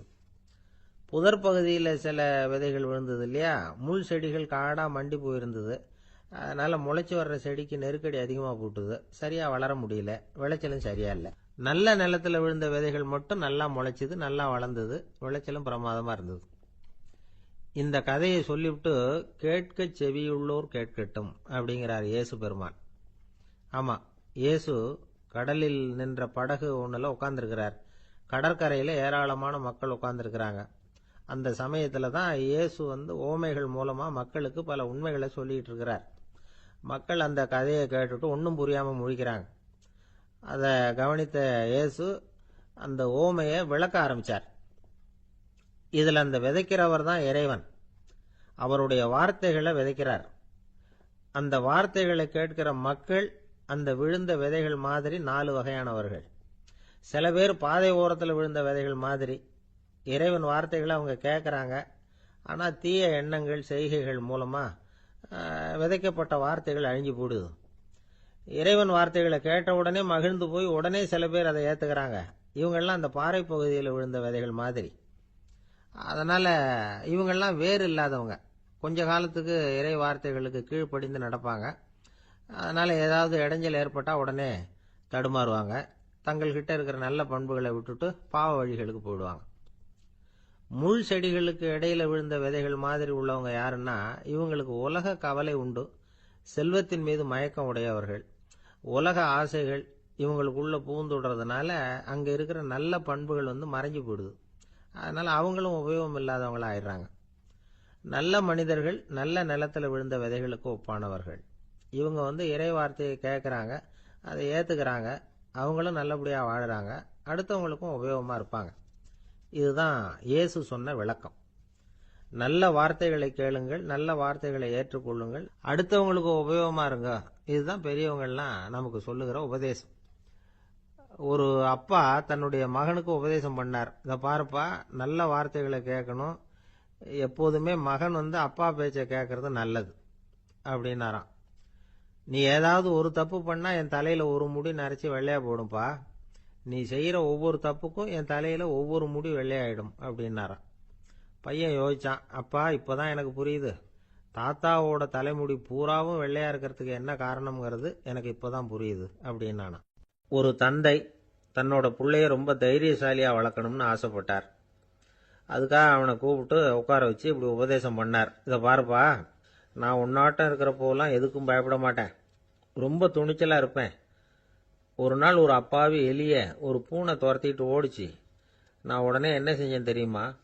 அந்த பூனையை பிடிச்சேன், அது வாலில் ஒரு பட்டாசு சரத்தை கட்டினேன், கொளுத்தி விட்டேன், படபடன்னு வெடிக்க ஆரம்பிச்சுட்டுது. அது துள்ளிக்கிட்டு அங்கேயும் இங்கேயும் ஓடி இருக்கு பாரு ஓட்டம், ரொம்ப தமாஷு அப்படின்னார் அப்பா. இப்படி சொல்லிவிட்டு பையனை பார்த்து, இதை கேட்கறதுக்கு உனக்கும் துணிச்சல் வருதா, நான் என்னுடைய செயலை நீ கேட்குறப்போ உனக்கு துணிச்சல் வருதா அப்படின்னு கேட்டார். வருதுன்னா பையன். எப்படின்னா அப்படிங்கிற விவரத்தையும் சொன்னான் அவன். அதாவது எலியை விரட்டினத்துக்காக பூனை வாலில் பட்டாசு கொளுத்துனீங்க நீங்க, பூனையை விரட்டினத்துக்காக உங்க கழுத்துல பட்டாசு சரத்தை மாட்டினா என்னன்னு தோணுது எனக்கு அப்படின்னா பையன். பையனோட துணிச்சல் அப்பாவே நடுங்க வச்சுட்டுது. அது சரி, ஒரு அப்பா பிள்ளைக்கு இப்படியா உபதேசம் பண்றது? எல்லாருக்கிட்டையும் அன்பா பழகிறது எப்படி அப்படின்னு சொல்லி கொடுக்கணும். பிஞ்சு உள்ளங்கள்ல நஞ்ச தூவலாமா? ஒரு நாள் விநாயகர் ஒரு பூனையோட விளையாடிக்கிட்டு இருந்தாராம். அப்படி ஆசையாக விளையாடிக்கிட்டு இருந்தப்ப அவரோட கை நகம் தவறுதெல்லாம் பூனையோட முகத்தில் பட்டுட்டு தான். அது ஒரு சின்ன கீறலை உண்டாகி விட்டுது. அப்போ அவர் அதை ஒரு பெருசாக நினைக்கல. கொஞ்ச நேரத்துக்கு அப்புறம் விநாயகர் வீட்டுக்கு வந்தார். அவங்க அம்மா பார்வதி தேவியை பார்த்தார். பார்வதி தேவி கன்னத்தில் விரலால் கீறினது மாதிரி ஒரு அடையாளம் இருந்தது. விநாயகருக்கு அதிர்ச்சி, ஆச்சரியம். நம்ம அம்மா இந்த உலகத்துக்கே தாயார். அப்பேற்பட்ட அவங்க முகத்திலேயே கீறலை உண்டாக்கக்கூடியவங்க யாரா இருக்க முடியும் அப்படின்னு யோசனை பண்ணார். தாயே, உன்னுடைய கன்னத்தில் இந்த வடு எப்படிம்மா ஏற்பட்டதுன்னு கேட்டார். குழந்தாய், இது நீ செஞ்ச காரியம்தான்ப்பா. உன்னுடைய கை நகம் கீறினதுனால ஏற்பட்ட வடு தான் இது அப்படின்னாங்க அவங்க. விநாயகர் திடுக்கிட்டு போட்டார். எப்படிம்மா அது? நான் எந்த காலத்துலேயும் உன்னை அப்படி கீறினதாக எனக்கு நினைவு இல்லையே அப்படின்னார். இன்னைக்கு காலையில் ஒரு பூனையை கீறினதை நீ மறந்துட்டியா அப்படின்னாங்க அந்த அம்மா. விநாயகர் திகைச்சு போய் நின்னார். பார்வதி தேவி சொன்னாங்க, இதை பார்ப்பா, இந்த உலகத்தில் இருக்கக்கூடிய எல்லா உயிர்கள்லேயும் நான் இருக்கிறேன். நான் தான் இந்த உலகமாக ஆகியிருக்கிறேன். ஆகையினால நீ யாரை துன்புறுத்தினாலும் அது உண்மையிலேயே என்ன துன்புறுத்தினதாக தான் வந்து முடியும் அப்படின்னாங்க. விநாயகர் மனசுக்குள்ள ஒரு வெளிச்சம் ஏற்பட்டுதான். அதுக்கப்புறம் அவர் யாரையுமே கல்யாணம் பண்ணிக்காததுக்கு அதுதான் காரணமா. இந்த உலகத்தில் எல்லாரையும், இங்கே இருக்கிற எல்லாத்தையும் தாயின் வடிவமாக அவர் பார்க்க ஆரம்பிச்சிட்டாராம். குருதேவர் ராமகிருஷ்ணர் இந்த கதையை எடுத்து சொல்லியிருக்கிறார். நபிகள் நாயகம் ஒரு தடவை ஒரு நாற்காலியில் உட்காந்து என்னமோ யோசனை பண்ணிட்டு இருந்திருக்கிறார். அப்போ அவரோட உடையில ஒரு கீழ்ப்பகுதி தரையில் படிஞ்சு கிடந்திருக்குது. அங்கே விளையாடிக்கிட்டு இருந்த ஒரு பூனை அது மேலே வந்து படுத்து தூங்கி போச்சு. தொழுகை செய்ய வேண்டிய நேரம் வந்துட்டுது. நபிகள் நாயகம் எழுந்திருக்க பார்த்தார். அப்போதான் பூனை தன்னோட உடை மேலே படுத்து தூங்கிட்டு இருக்கிறது கண்ணில் படுது. பூனையோட தூக்கத்தை கலைக்க விரும்பல அவர். தன்னுடைய சகோதரியை கூப்பிட்டார். ஒரு கத்திரிக்கோல் எடுத்துகிட்டு வர சொன்னார். பூனை படுத்திருந்த உடை பகுதி மட்டும் இருக்குல்ல, அதை மட்டும் அதோட கத்திரிச்சு விட்டுட்டு அதுக்கப்புறம் அவர் எழுந்திரிச்சு தொழுகைக்கு போனாராம். அதாவது பிற உயிர்கள்கிட்ட எப்படி அன்பு காட்டணுங்கிறத பெரியவங்க எவ்வளவோ விதத்தில் நமக்கு எடுத்து காட்டியிருக்கிறாங்க. இருந்தாலும் எத்தனை பேர் மனசில் அதெல்லாம் உரைச்சிருக்குது. நாமளும் நம்ம ட்ரெஸ்ஸு மேலே ஒரு பூனை படுத்திருந்தா ஒரு கத்திரிக்கோலை தான் தேடுவோம், எடுத்துகிட்டு வர சொல்லுவோம். துணியை வெட்டுறதுக்கு பதிலாக இல்லை அதோட வாழை வெட்டினா என்ன அப்படின்னு தோணும். ஒரு ஆள் ரொம்ப பிரியமாக ஒரு பூனையை ஆற்றுல குளிப்பாட்டிக்கிட்டு இருந்தானா. எப்படி? அந்த பூனையை ஆற்று தண்ணியில் அமுக்கி அமுக்கி குளிப்பாட்டிக்கிட்டு இருக்கிறான். அந்த வழியாக போன பெரியவர் ஒருத்தர் இதை பார்த்தார். இதை பார்ப்பா, பூனையை அது மாதிரி ஆற்று தண்ணியில் அமுக்கி குளிப்பாட்டாத, மூச்சு திணறி செத்து போடும் அப்படின்னு அட்வைஸ் பண்ணார். நீ போய் அவன் வேலையை பார்த்துக்கிட்டு, எனக்கு எல்லாம் தெரியும்னா இவன். சரின்னு அவர் போயிட்டார். கொஞ்ச நேரம் கழித்து அவரே அந்த வழியாக திரும்பி வந்துக்கிட்டு இருந்தார். ஆற்றுல பூனையை குளிப்பாட்டிக்கிட்டு இருந்தவன் அழுதுகிட்டு உட்காந்துருக்கிறான். பக்கத்தில் அந்த பூனை செத்து கிடக்குது. இதை பார்த்தார் பெரியவர். நான் தான் அப்போவே சொன்னேனே அந்த பூனையை ஆற்றுல நினைக்காதேன்னு, அதை கேட்டிருந்தா இப்படி ஆயிருக்குமா அப்படின்னார். அந்த ஆள் கோபமாக இவரை முறைச்சி பார்த்தான். அட போய்யா, இந்த பூனை ஆற்றுல குளித்ததுனால ஒன்றும் செத்து போகல, குளித்ததுக்கு அப்புறம் அதோட உடம்பு ஈரமாக இருக்குதுன்னு அதை புழிஞ்சேன், அதனால தான் இப்படி ஆயிட்டுது அப்படின்னு நானாம். ஒருத்தரை பார்த்து உன்னுடைய நண்பர்கள் யார் அப்படின்னு ஒரு கேள்வி கேட்டு பாருங்க. கொஞ்சம் யோசிச்சு யோசிச்சு பதில் சொல்லுவாங்க. அவங்க கிட்டேயே உன்னுடைய எதிரிகள் யார் அப்படின்னு கேளுங்க, கடகடன்னு ஒப்பிச்சிருவாங்க. நம்ம மனசு இருக்க, அது எப்படின்னா நம்ம நண்பர்களை விட எதிரிகளை அது நல்லா ஞாபகத்தில் வச்சுக்கும். இது ஒரு ஆச்சரியமான உண்மை. உங்களால் நண்பர்களை மறந்துட முடியும், ஆனால் எதிரிகளை மறந்துட முடியாது. இது ஒரு வேடிக்கையான நிலைமை தான். அழகான தருணங்களை நாம் ஏன் மறந்துடுறோம்? இது இயற்கை. ஏன்னா நம்ம மனசு மலர்களை கவனிக்கிறது இல்லை, அதில் இருக்கிற முள்ளை தான் கவனிக்குது. தன்னை காயப்படுத்துகிற எதையும் அது உடனே கண்டுகொள்ளுது. ஒரு தெளிந்த சிந்தனை உடைய மனசு மிக அழகாக உள்ள எல்லாத்தையும் கவனிக்கும். அது நன்றியுடன் உணரக்கூடிய எல்லாத்தையும் பார்த்து குறிச்சிக்கும். இப்படிப்பட்டவங்க வாழ்க்கை இயல்பாகவே நல்லா அமையும். அது ரொம்ப அபூர்வம். மனசில் உள்ள ஒரு சிறிய அமைப்பை மாற்றுவதை பொறுத்து தான் இந்த விஷயம் அப்படிங்கிறார் ஓஷோ. ஒரு யூத கோவில் இருந்து தான், அது யூதர்களின் மடமாகவும் இருந்தது. அங்கே ஒரு தலைமை குரு, அவர் ரொம்ப கண்டிப்பானவர். அந்த கோவிலை ஒட்டி ஒரு தோட்டம். ஒரு நாள் காலையில் அந்த தோட்டத்தில் 2 இளம் யூதர்கள் நடந்து போய்கிட்டு இருக்கிறாங்க. காலையில் 1 மணி நேரம், மாலையில் 1 மணி நேரம் அவங்க அந்த தோட்டத்தில் நடக்கிறதுக்கு அனுமதி உண்டு. மற்ற நேரங்களில் அவங்க மத புத்தகங்களை படிக்கணும், பிற விதிமுறைகளை கடைபிடிக்கணும். அந்த 2 பேருமே தொடர்ந்து புகைப்பிடிக்கிற பழக்கம் உள்ளவங்க. ஆனால் கோவில் மடத்தில் இருக்கிறப்போ அவங்க புகைப்பிடிக்க முடியாது, அது கடுமையான குற்றம். சரி, நாம் தோட்டத்தில் இருக்கிறப்பவாவது புகைப்பிடிக்கலாமா அப்படின்னு ஒரு ஆசை அவங்க 2 பேருக்குமே. இருந்தாலும் பயம். இப்படி கேட்டால் மதகுரு என்ன சொல்லுவாரோ அல்லது என்ன செய்வாரோங்கிற பயம். இப்படியே கொஞ்ச நாள் ஆச்சு. ஒரு நாள் இந்த 2 பேரில் ஒருத்தன் ரொம்ப கலங்கி போய் அந்த கோவில்ல இருந்து வெளியில் வந்துக்கிட்டு இருந்தான். வந்தவன் நேராக தோட்டத்து பக்கம் போனான். அங்கே இன்னொருத்தன் ஆனந்தமாக புகை பிடிச்சிக்கிட்டு இருக்கிறான். அதை பார்த்து தான் இவனுக்கு அதிர்ச்சி. அட கடவுளே, என்ன இது, நீ கேட்காமலே ஆரம்பிச்சிட்டியா அப்படின்னா. இல்லை இல்லை, நான் கேட்டுவிட்டு தான் ஆரம்பிச்சிருக்கேன்னா அவன். அப்படியா, என்ன மனுஷன் இவர், நானும் தான் கேட்டேன், என்ன கண்ணாமுன்னான்னு திட்டிவிட்டார். இது என்ன கோவிலா இல்லை நரகமா? உனக்கு புகை பிடிக்கணும்னு ஆசையாக இருந்தால் நரகத்துக்கு போகணும்னு சொல்லிவிட்டார். அது சரி, உன்னை மட்டும் எப்படி அனுமதிச்சார் அப்படின்னு கேட்டான் இவன். அவன் சிரிச்சுக்கிட்டே, நீ எப்படி கேட்ட சொல்லு அப்படின்னா. நாம் இந்த தோட்டத்துக்கு வர அனுமதிக்கப்பட்டிருக்கிறதே ஜபத்துக்காகத்தானே, அதனால் நான் ஜபம் சொல்லும் பொழுது புகை பிடிக்கலாமா அப்படின்னு கேட்டேன். அதுக்கு தான் அவர் சத்தம் போட்டு என்னை அடிக்கவே வந்துட்டார் அப்படின்னா இவன். நீ ஒரு மாதிரியாக கேட்டிருக்க, நான் வேற மாதிரியாக கேட்டிருக்கிறேன். ஜெபம் சொல்லும்போது புகை பிடிக்கலாமான்னு நீ கேட்டிருக்க. ஐயா, புகை பிடிக்கும் பொழுது ஜபிக்கலாமா அப்படின்னு நான் கேட்டேன். அதில் தப்பு ஒன்றும் இல்லை அப்படின்னு பதில் சொல்லிட்டார் அப்படின்னா. ஒரு சிறிய மாற்றம்தான், அது மிகப்பெரிய மாறுதலை ஏற்படுத்தி விட்டது. மனசு நல்ல விதமாக சிந்திக்க ஆரம்பிச்சுட்டுதுன்னா மகிழ்ச்சிக்கு பஞ்சம் இல்லை. ஒரு கஞ்சன் ஆற்றுல விழுந்துட்டான். வெள்ளத்தில் தத்தளிச்சுக்கிட்டு இருக்கிறான். கரையில் நின்ன ஒருத்தர், உன் கையை கொண்டா இப்படி பிடிச்சி இழுத்து கரையில் சேர்த்து விடுறேன்னார். எதையும் கொடுத்து பழக்கம் இல்லாத அவன் கையையும் கொடுக்க மாட்டேன்னுட்டான். இவர் பார்த்தார். உன் கையை கொடுன்னு சொல்றதுக்கு பதிலாக நான் என் கையை கொடுக்குறேன் பிடிச்சிக்கோ அப்படின்னார். அவன் கப்புன்னு பிடிச்சிக்கிட்டான், இழுத்து கரையில் போட்டார். எனக்கு இது மட்டும்தான் சார் தெரியும், இதை தவிர வேற எதுவும் தெரியாது அப்படின்னு சொல்லிக்கிட்டே காலம் தள்ளுறவங்க ரொம்ப பேர். அவங்கெல்லாம் கஷ்டப்பட வேண்டியிருக்கும். ஒருத்தர் தன்னுடைய தொழிலில் ரொம்ப கெட்டிக்காரராக இருக்கலாம். அதுக்காக எப்பவும் அதே ஞாபகத்தில் இருந்துக்கிட்டு உலகியல் அறிவு இல்லாமல் இருந்துடக்கூடாது, அது ஆபத்து. இதுக்காக நம்ம தாத்தா பாட்டிலாம் ஒரு கதை சொல்லுவாங்களே, கேள்விப்பட்டிருக்கீங்களா? ஒரு சமயம் ஒரு 4 பேர் சேர்ந்து வெளியூருக்கு பிரயாணம் போனாங்களாம். அந்த 4 பேர் எப்படி தெரியுமா? ஒருத்தர் வேதாந்தி, இன்னொருத்தர் சங்கீத வித்வான், 3வது ஆள் வைத்தியர், 4வது ஆள் ஜோசியர். இவங்க 4 பேரும் நண்பர்கள். அதனால சேர்ந்து புறப்பட்டாங்க. வழியில் ஒரு ஊரில் தங்கினாங்க. இருட்டி போச்சு. அதனால் இன்னைக்கு ராத்திரி இங்கேயே தங்கி இருந்துட்டு நாளைக்கு புறப்படலாம் அப்படின்னு தீர்மானம் பண்ணாங்க. சாப்பாட்டுக்கு என்ன பண்ணுறது? அங்கேயே கடத்தெருவுக்கு போய் சாமான்லாம் வாங்கியாந்து சமைச்சு சாப்பிட்லாம்னு முடிவு பண்ணாங்க. 4 பேர் இருக்கிறதுனால ஆளுக்கு ஒரு காரியமாக செய்யலாம் அப்படின்னு வேலையை பிரிச்சுக்கிட்டாங்க. வைத்தியர் கரிகாய் வாங்க போனார், வேதாந்தி எண்ணெய் வாங்க போனார், ஜோசியர் பலசரக்கு வாங்க போனார், சங்கீத வித்வானுக்கு சமைக்கிற வேலை. எல்லாம் சரி, ஆனால் நடந்தது என்ன தெரியுமா? கடைத்தருவுக்கு காய்கறி வாங்க போனார்ல வைத்தியர், அங்கே போய் மார்க்கெட்டில் பார்த்தார். ஒவ்வொரு கறிகாயாக எடுத்து பார்த்தார். இது பித்தம், உடம்புக்கு ஒத்துக்காது, இது வாயு, உடம்பு ஒத்துக்காது அப்படின்னு ஒவ்வொன்றா தள்ளினார். கடைசியில் ஒன்றுமே தேரல, வெறுங்கையோட திரும்பி வந்துகிட்டு இருக்கிறார். எண்ணெய் வாங்க போனார வேதாந்தி, அவர் ஒரு தொன்னையில் எண்ணெயை வாங்கினார். பேசாமல் அதை எடுத்துகிட்டு வர வேண்டியது தானே, முடியல. அவருடைய வேதாந்த மூளை சிந்திக்க ஆரம்பிச்சுட்டுது.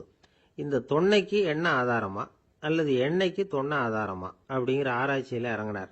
என்னாச்சு தெரியுமா? அப்படி கவுத்து பார்த்தார். வாங்கின எண்ணெய் பூராவையும் வழியில் கொட்டிவிட்டு வெறும் தொன்னையோடு சேர்ந்தார்.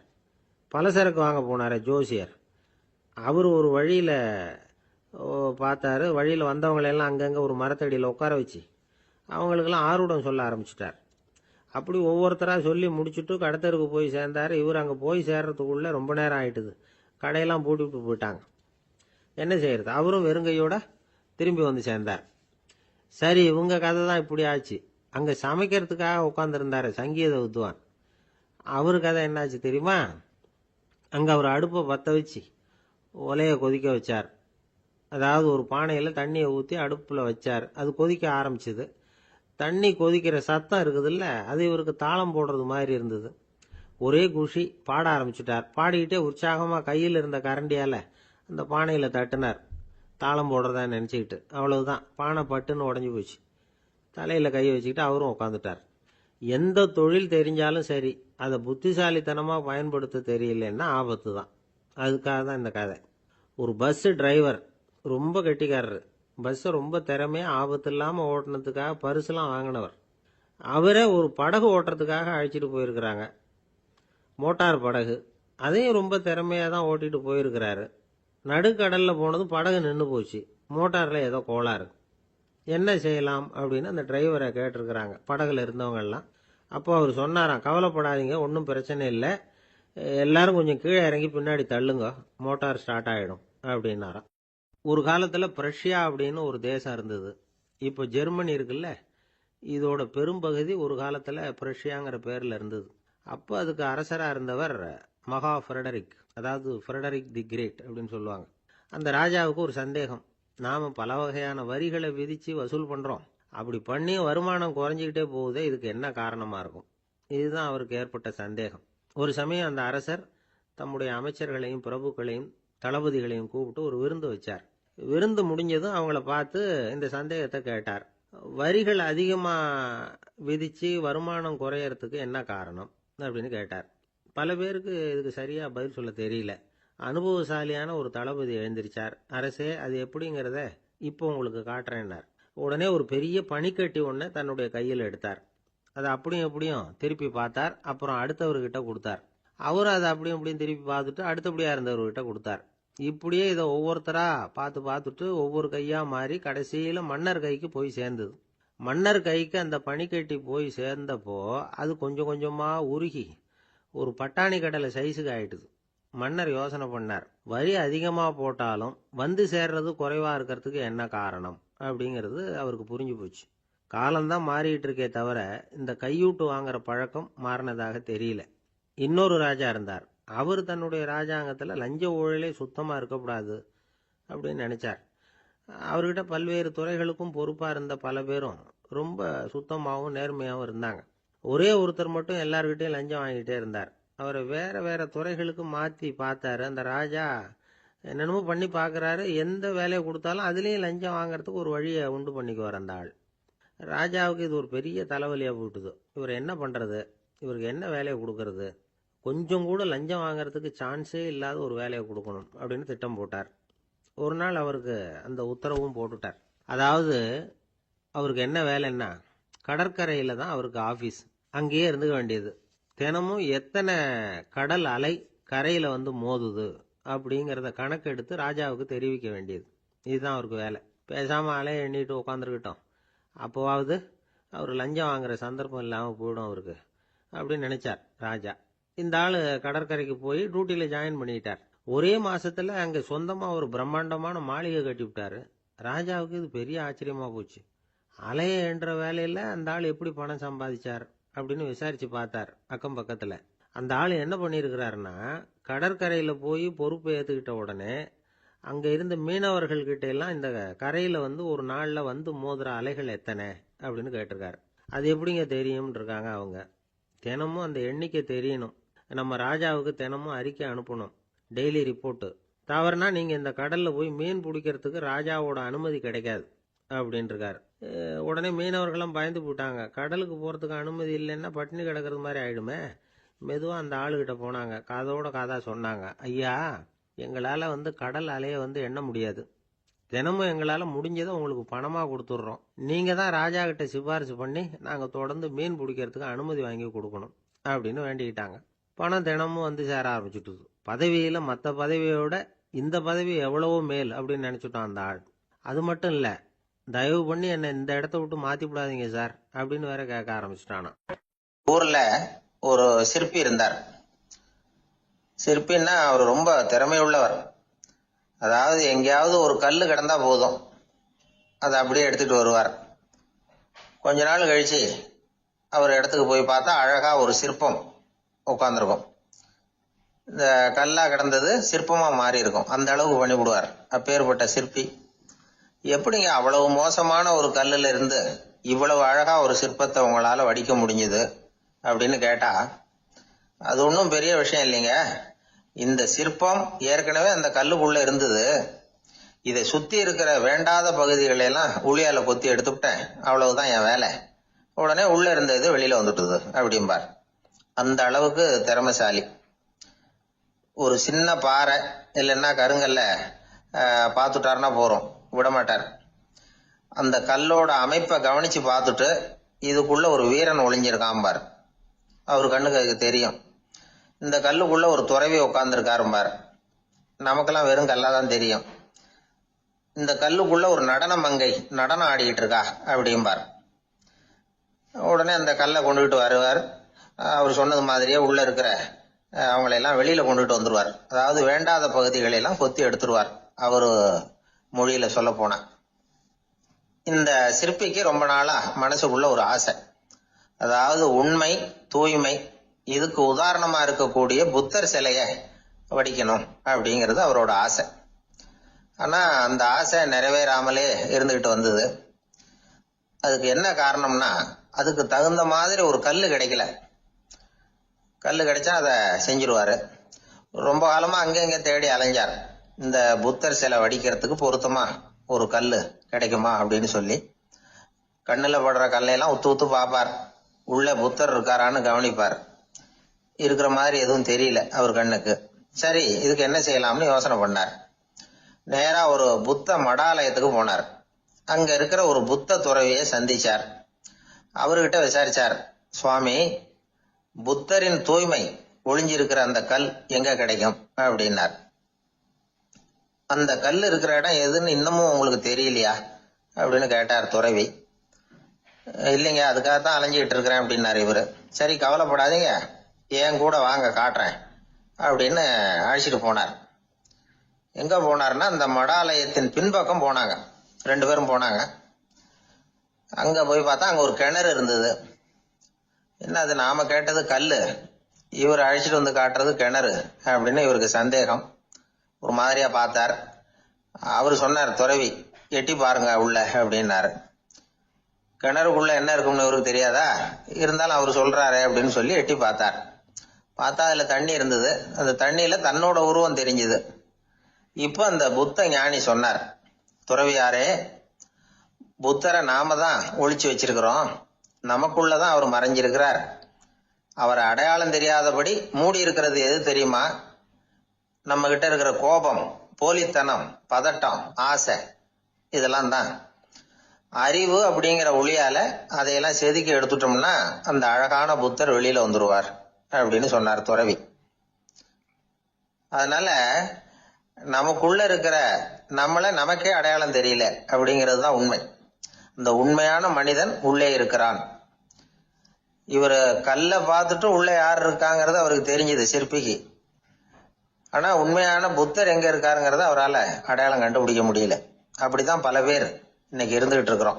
ஒரு அப்பா தன்னுடைய பிள்ளைக்கு புத்தி சொன்னார், அதோ பார்ப்பா, மனசுதான் கல்லு, அறிவு தான் உளி. உன்னுடைய மனசுங்கிற கல்ல அறிவுங்கிற ஒளியால செதுக்கி அழகான மனிதனா நீ வெளியில வரணும்னார். அதுக்காக தான்ப்பா தேடிட்டு இருக்கேன்னா அவன். மனசுங்கிற கல்ல தேடிக்கிட்டு இருக்கிறியா அப்படின்னு கேட்டார்.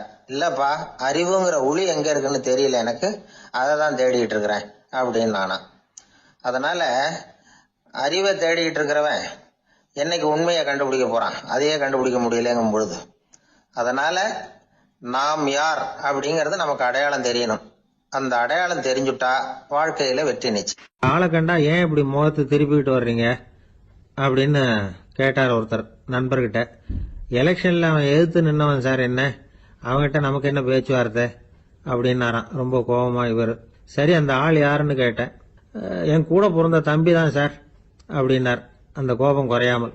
அதாவது நம்ம ஊர் நிலவரம் இப்படி. அதாவது அண்ணனும் தம்பியும் எதிர்த்து நிற்பாங்க தேர்தல்ல, ஒருத்தர் கண்டா பேசிக்கிறது இல்லை.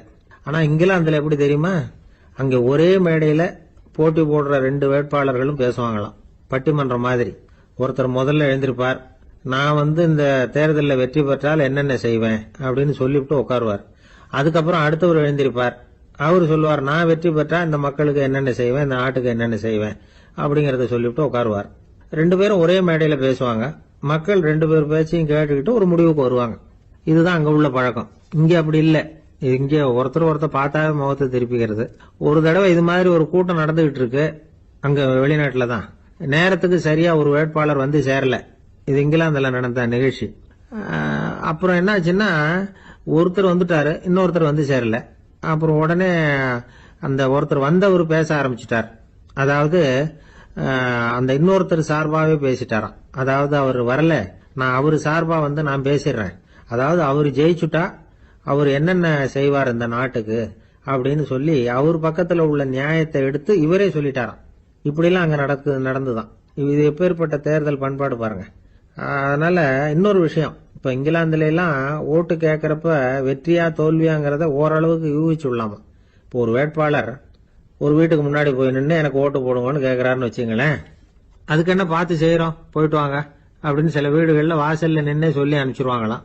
வேற சில வீடுகள்ல எப்படின்னா வேட்பாளரை வீட்டுக்குள்ள கூப்பிட்டு காபி சாப்பிட சொல்லி உபசரிச்சு அதுக்கப்புறம் அனுப்பி வைக்கிறது வழக்கமா. இதுல எந்த வீட்டு ஓட்டு நிச்சயம் தெரியுமா? வாசல்ல நின்னே வழி அனுப்பி வச்சுடுறாங்க பாருங்க, அவங்க ஓட்டு நிச்சயம். உள்ள கூப்பிட்டு காப்பி கொடுத்து அனுப்புறாங்க பாருங்க, அவங்க ஓட்டு நிச்சயம் இல்லையா. சரி, அப்புறம் ஏன் அந்த உபசரிப்பு அப்படின்னு கேட்டா அதுக்கு ஒரு காரணத்தை சொல்றாங்க. அதாவது அது ஒரு அனுதாபத்தை தெரிவிக்கிற முறையா.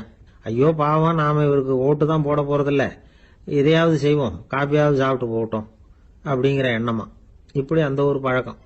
ஆக அந்த ஊர்ல நிறைய காப்பி சாப்பிடணும்னு ஒருத்தர் ஆசைப்பட்டா தேர்தலில் தோத்து போறதுக்கு தயாரா இருக்கணும். ஒரு சமயம் ஒரு ஊர்ல தேர்தல் நடந்துதான். ஒரு தொகுதியில நின்று தோத்து போன ஒருத்தர் கையில ஒரு துப்பாக்கியோட ஊருக்குள்ள சுத்திக்கிட்டு இருந்தாராம். ஒரு போலீஸ்காரர் அவரை பார்த்துட்டு சந்தேகப்பட்டிருக்கார். அதனால அவரை தடுத்து நிறுத்தி என்ன இது துப்பாக்கியோட சுத்துறீங்களேன்னு விசாரிச்சிருக்கார்.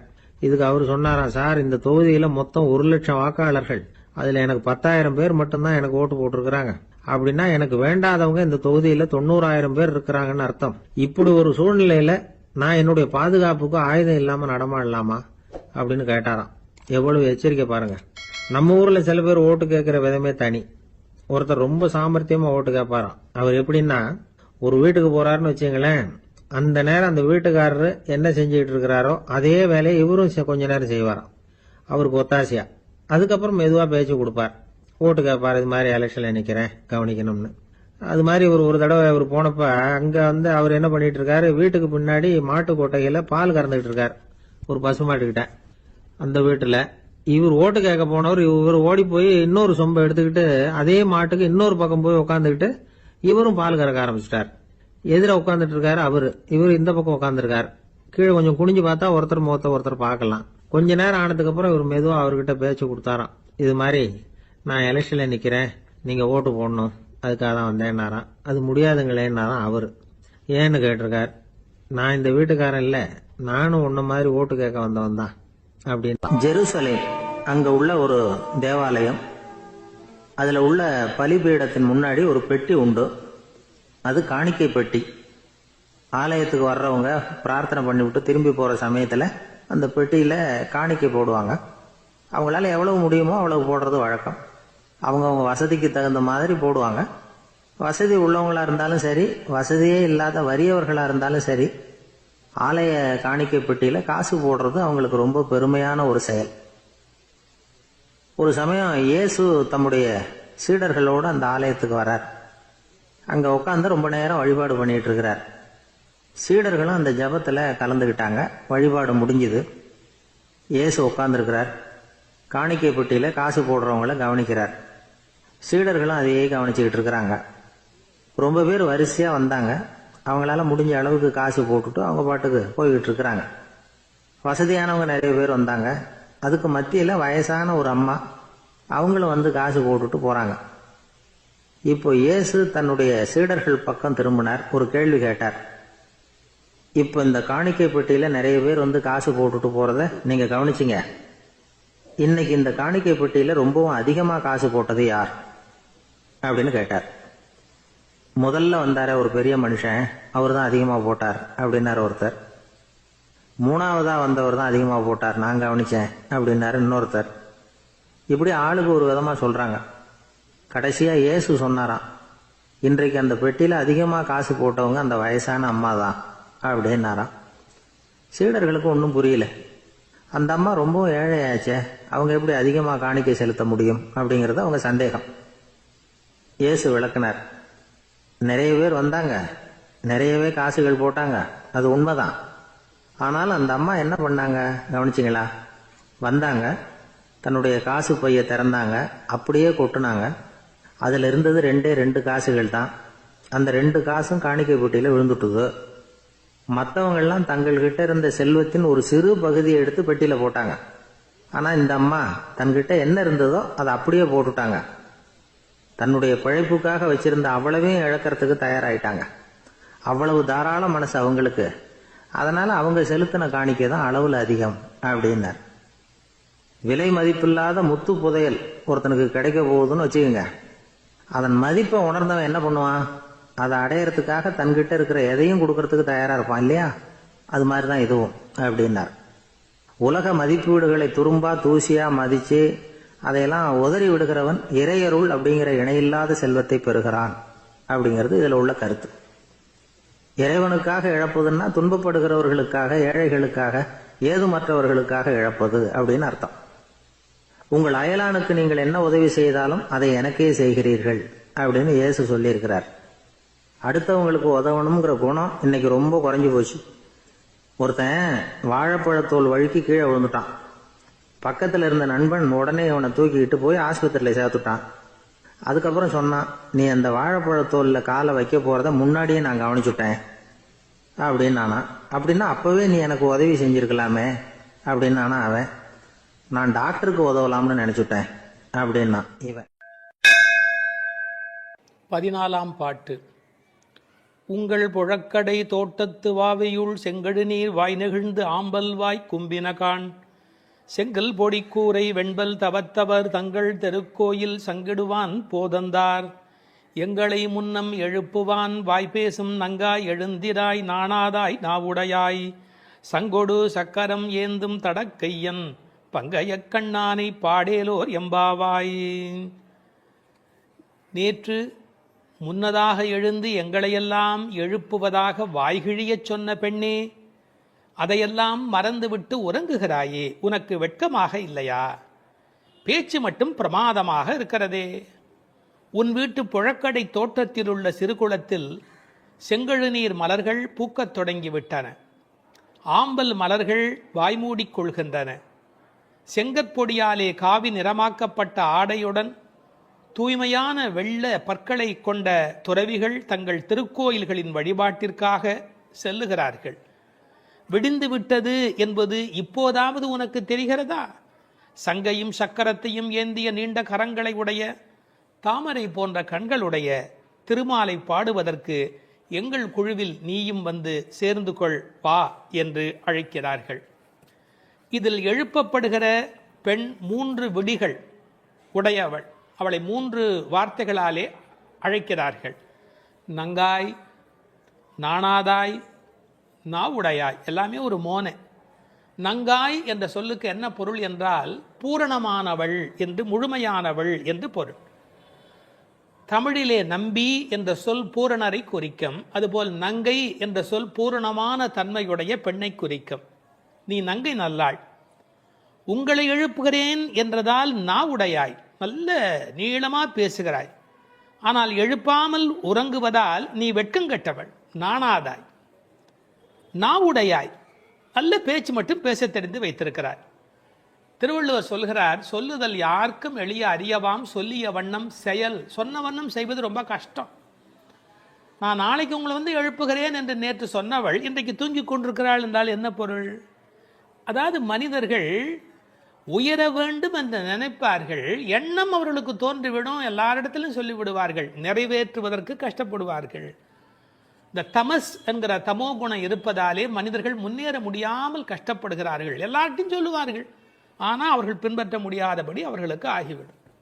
இப்படி சொன்ன உடனே அந்த பெண் உள்ள இருக்கிறவள் பொழுது விடிந்தது என்பதற்கு என்ன அடையாளம் என்று கேட்பாள் அல்லவா? இவர்கள் கொஞ்சம் கோபமாக பேசுகிறார்கள். போ, வீட்டு தோட்டத்தில் போய் பார். பேசுகிற போது தோழிகள் உங்க வீடு அப்படின்னு பிரிச்சாலே கோபமாக இருக்கிறார்கள்னு பொருள்.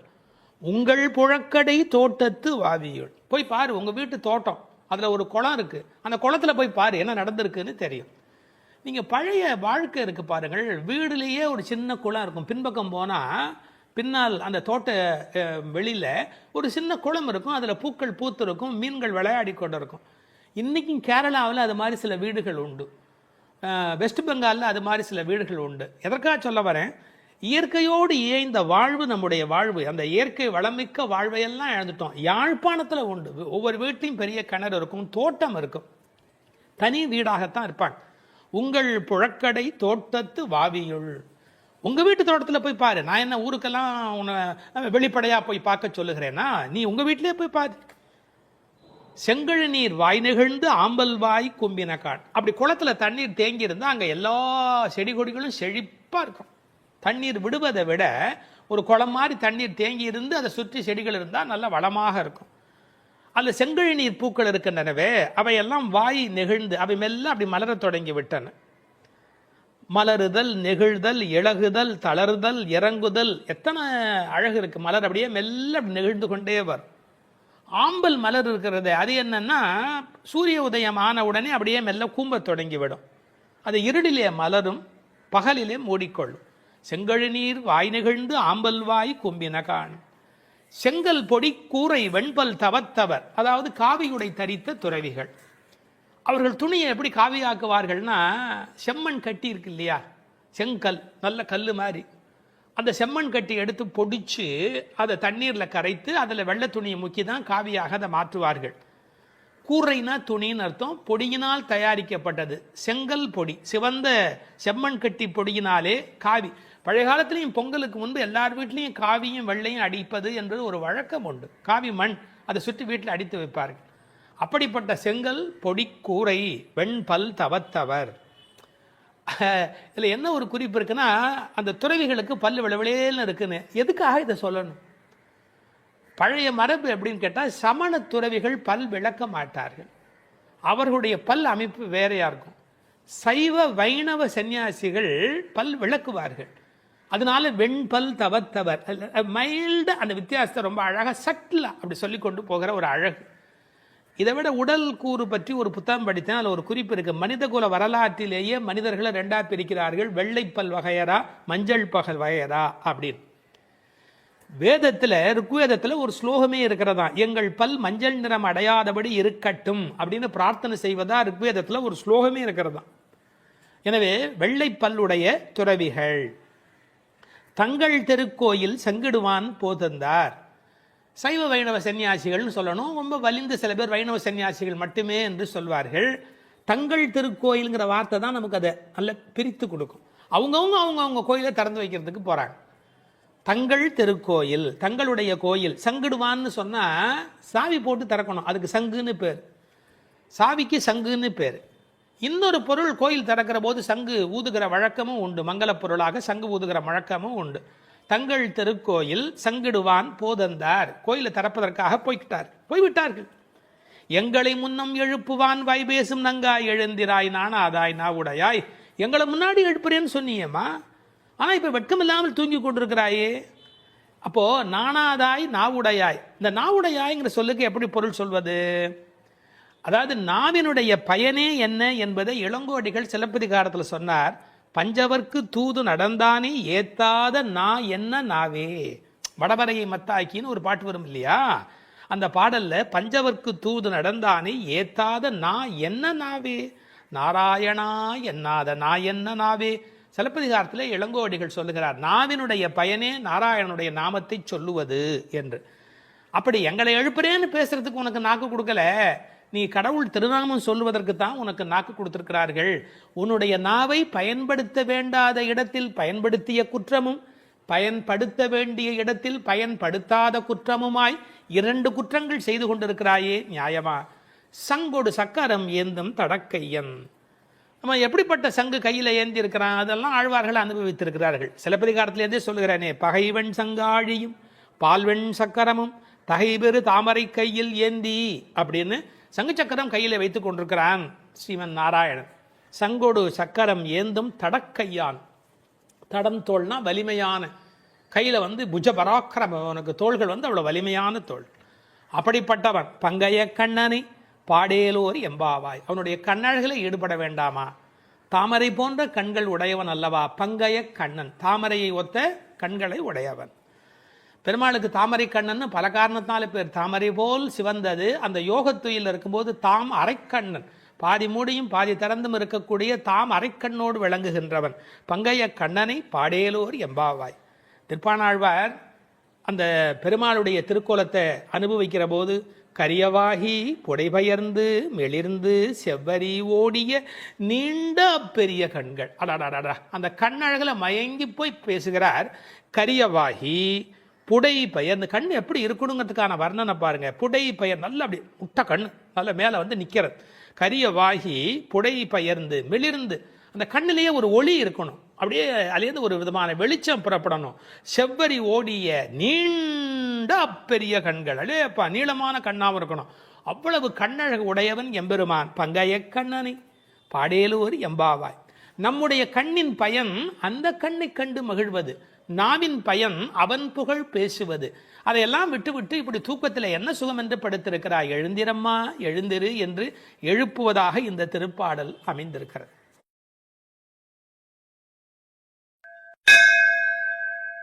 பதினைந்தாவது பாடல். முதல் 5 பாடல் பாயிரமாகவும் அடுத்த 10 பாடல்கள் உறங்குவோரை எழுப்புவதாகவும், அந்த உறங்குவோரை எழுப்புவதாக பாடுவதே 10 ஆழ்வார்களை குறிப்பதாகவும் வைணவத்தில் உரை சொல்வது மரபு. இந்த 15வது பாடலில் இளங்கிளியை எழுந்து வா என்று அழைக்கிறாள். எல்லே இளங்கிளியே இன்னம் உறங்குதியோ. இது உரையாடல் பாவத்தில் அமைந்திருக்கிற ஒரு பாடல். எல்லே இளங்கிளியே இன்னம் உறங்குதியோ, சில்லென்று அழையேன் மின்னங்கமீர் போதருகின்றேன். வல்லை உன் கட்டுரைகள் பண்டே உன் வாயறிதும், வல்லீர்கள் நீங்களே நானேதான் ஆயிடுக. ஒல்லை நீ போதாய் உனக்கென்ன வேறுடையை, எல்லோரும் போந்தாரோ போந்தார் போந்து எண்ணிக்கொள். வல்லானை கொன்றானை மாற்றாரை மாற்றழிக்க, வல்லானை மாயனை பாடேலோர் எம்பாவாயே. உரையாடலாக அமைந்திருக்கிற பாடல். இப்பாடலில் எழுப்பப்படுகிற பெண்ணும் சற்று வாய்த்துடுக்கானவள். இவளது தோழிகள் அதனை அறிவார்கள். அதனால் பாடல் முழுவதுமே உரையாடல் அமைப்பிலேயே ஓடிக்கொண்டே இருக்கிறது. எனவே நேரடியாக பாடலை நாம் சிந்திப்போம். எல்லே இளங்கிளியே, உள்ளே உறங்குபவள், வெளியே எழுப்புகிறவர், இருவருக்கும் நடக்கும் உரையாடலில் ஒருவரையொருவர் தாக்கியும் கேலி பேசியும் பிறகு உள்ளுறங்குபவள் பணிந்து போவதுமாக பாடலுடைய அமைப்பு அமைந்திருக்கிறது. இல்லே என்று அழைப்பது பாண்டி நாட்டுக்கு உரிய ஒரு பழக்கம். எல என்பது போல ஒரு சொல் அங்கு ஒலியாக அமைந்திருக்கிறது. அது இகழ்ச்சி குறிப்பு என்றும் பொருள் சொல்லுகிறார்கள், வியப்பு என்றும் பொருள் சொல்லுகிறார்கள். இவ்வளவு பொழுது பிடிந்துமா தூங்குகிறாய் என்ற வியப்பு அந்த எல்லே என்பதில் அடங்கி இருப்பதாக பொருள் கொள்ளுகிறார்கள். திருநெல்வேலி பக்கத்தில் பாண்டி நாட்டில் ஏட்டி என்று பெண்களை கூப்பிடுகிற ஒரு பழக்கம் உண்டு. இல்லை என்ன இன்னும் தூங்கிட்டு இருக்கிற, எந்திரி, இல்லை இந்த சொல்லினுடைய ஒரு அமைப்பாக இருப்பதற்கும் வாய்ப்பு உண்டு. பாண்டி நாட்டுக்கு உரியவள் ஆண்டாள் நாச்சியார். எல்லே இளங்கிளியே, இளமையான கிளி. கிளிக்கும் ஆண்டாளுக்கும் உள்ள தொடர்பு இந்த உலகமறிந்த ஒரு பெரிய விஷயம். இல்லை என்ன பொருள் என்று கேட்டால், இங்கே தூங்கி கொண்டு இருக்கிறாளே அவ முழிச்சுட்டா. முதல் வீட்டிலே இவர்கள் பாடிய பாடலை கேட்டுவிட்டு அதை பாடிக்கொண்டு இருக்கிறார். அவள் மகா ரசிகை. அந்த முதல் வீட்டில் என்ன பாடினார்களோ அந்த பாடலை வேற இப்போது இனிமையாக பாடிக்கொண்டிருக்கிறார். அப்போ இவர்களுக்கு எவ்வளவு கோபம் வரும். அந்த இளங்கிளி அந்த வார்த்தையினாலே அவள் கிளி எப்படி முழற்றுமோ அப்படி அந்த பாடலை சொல்லிக் கொண்டிருக்கிறாள் என்று ஒரு அர்த்தம் பண்ணுகிறார்கள். நீயும் கிளியும் சமம் என்று சொன்னாலும் கிளி போன்ற குரல் என்பதாலே கிளி சமமாகிடும். ஆனால் உன் இளமைக்கு கிளி ஈடாகாது. இளங்கிளியே இன்னும் உறங்குதியோ. அது என்ன இன்னும்? உனக்கு தான் விழுந்து காதல் விழுந்து எழுந்து விட்டாயே, அப்புறம் என்ன மறுபடியும் படுத்துக்கொண்டே இருக்கிறது? இன்னும் உறங்குதியோ. உடனே உள்ள இருக்கிறவள் சொன்னாள், சில் என்று அழையேன் மின். என்னடி சில்லுன்னு கூப்பிடுறீங்க, சிலுகு சிலுகு என்று உரை எழுதுவார்கள். அதாவது எலும்பை பனி குளிர் தொலைக்கும், அப்படியே ஊசி குத்துற மாதிரி எலும்பை தொலைக்கும். அது மாதிரி உங்கள் சொல் என் எலும்பை தொலைக்கிறது. எப்படி சிலீர் என்று பனி போய் எலும்பை தொலைக்குமோ அப்படி உங்கள் வார்த்தை என்னை தொலைக்கிறது. சில்லென்று அழையேன் மின், என்ன அப்படி கூப்பிடாதீர்கள் என்று சொல்லுகிறார். நங்கமீர், நங்கமீர் என்றால் பூரணமான தன்மை உடையவர்கள். நீங்களெல்லாம் பூரணர்கள். அப்படி இருக்கிற நீங்கள் என்ன போய் இப்படி எல்லாம் சொல்லலாமா? இந்த வார்த்தையை கேட்டு என்னால் எப்படி சகித்துக் கொள்ள முடியும்? என்னால் முடியாது என்று.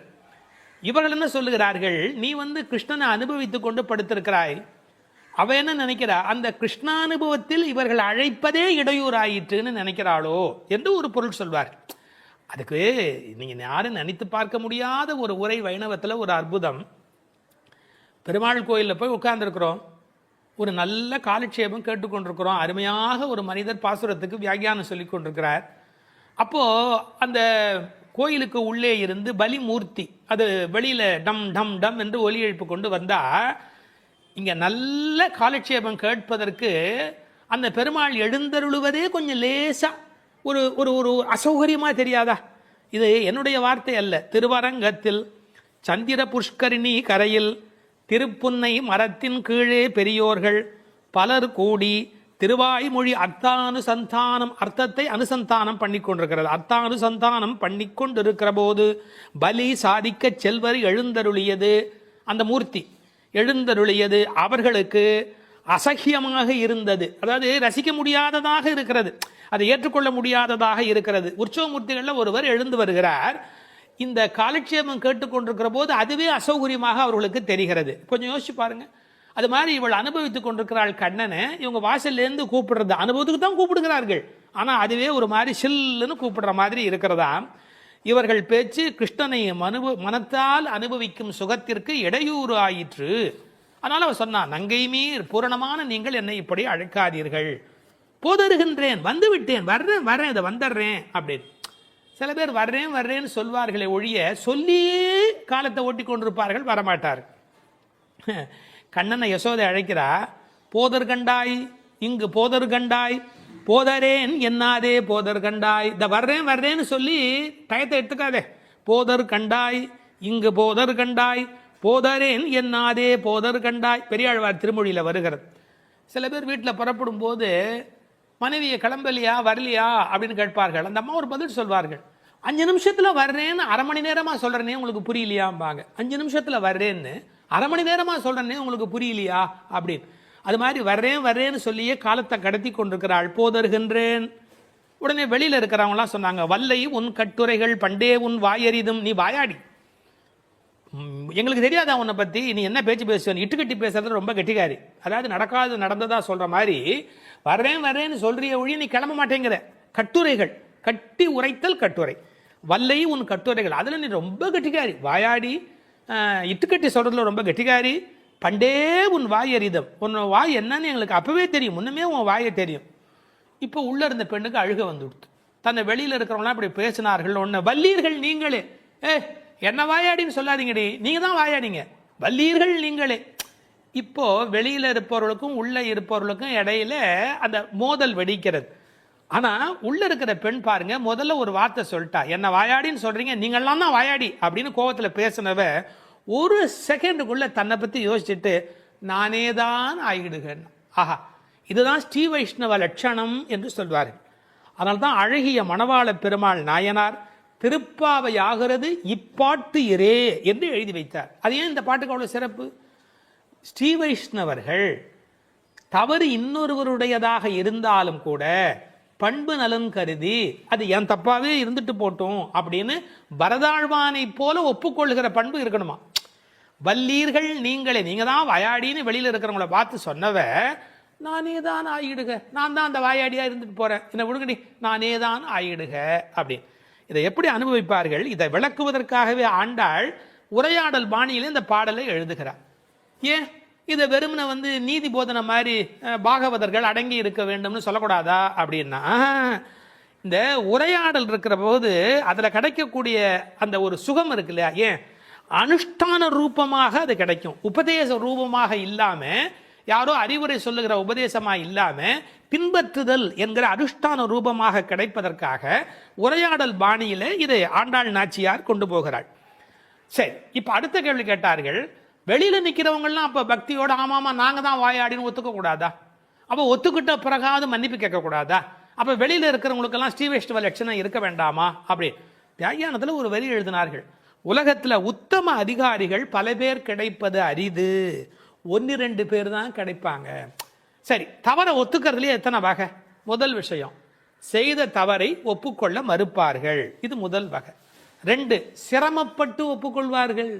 ரொம்ப கஷ்டப்பட்டு இது தப்புங்கிறத ஒத்துக்கொள்வார்கள். 3, முதல்ல சொன்னதுக்கெல்லாம் பிறகு மறுக்காமல் அதை ஒப்புக்கொண்டு விடுவார்கள். அப்புறம் இதெல்லாம் தப்பு செஞ்சவங்க ஒத்துக்கிறது, தப்பே செய்யவில்லை அவங்க ஒத்துக்கிறது கஷ்டப்படுவாங்களா இல்லையா? நான் தான் செய்யலையே, நான் ஏன் ஒத்துக்கணும் அப்படின்னு கேட்பாங்க இல்லையா?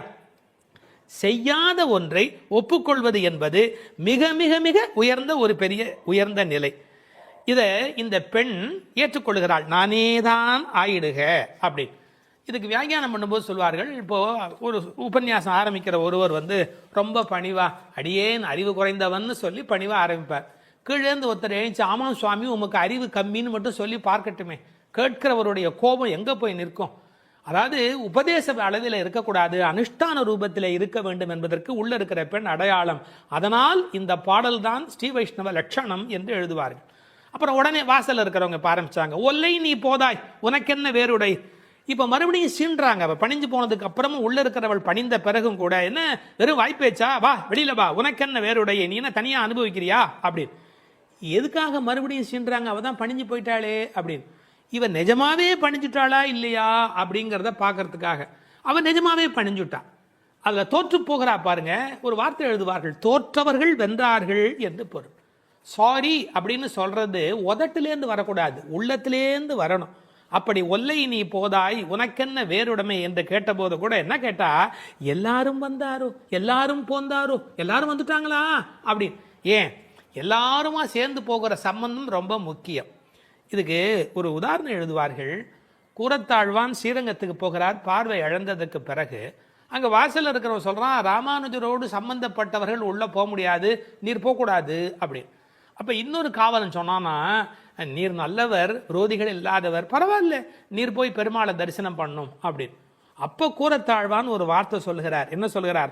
ஆச்சாரிய சம்பந்தம் மறுத்து கொண்டு பகவத் சம்பந்தமா நமக்கு வேண்டாம். என்னுடைய ஆச்சாரியனுடைய சம்பந்தத்தை விட்டுட்டு போய் நான் பகவத் சம்பந்தம் கொண்டாடணுமா? வேண்டியதில்லை அப்படின்னு. இந்த உரையை எடுத்துக்கொண்டு எல்லோரும் போந்தாரா, எல்லாரும் வந்துட்டாங்களா, யாரும் விட்டு போலையே. உண்மையான ரிலிஜன் எங்க இருக்கு தெரியுமா?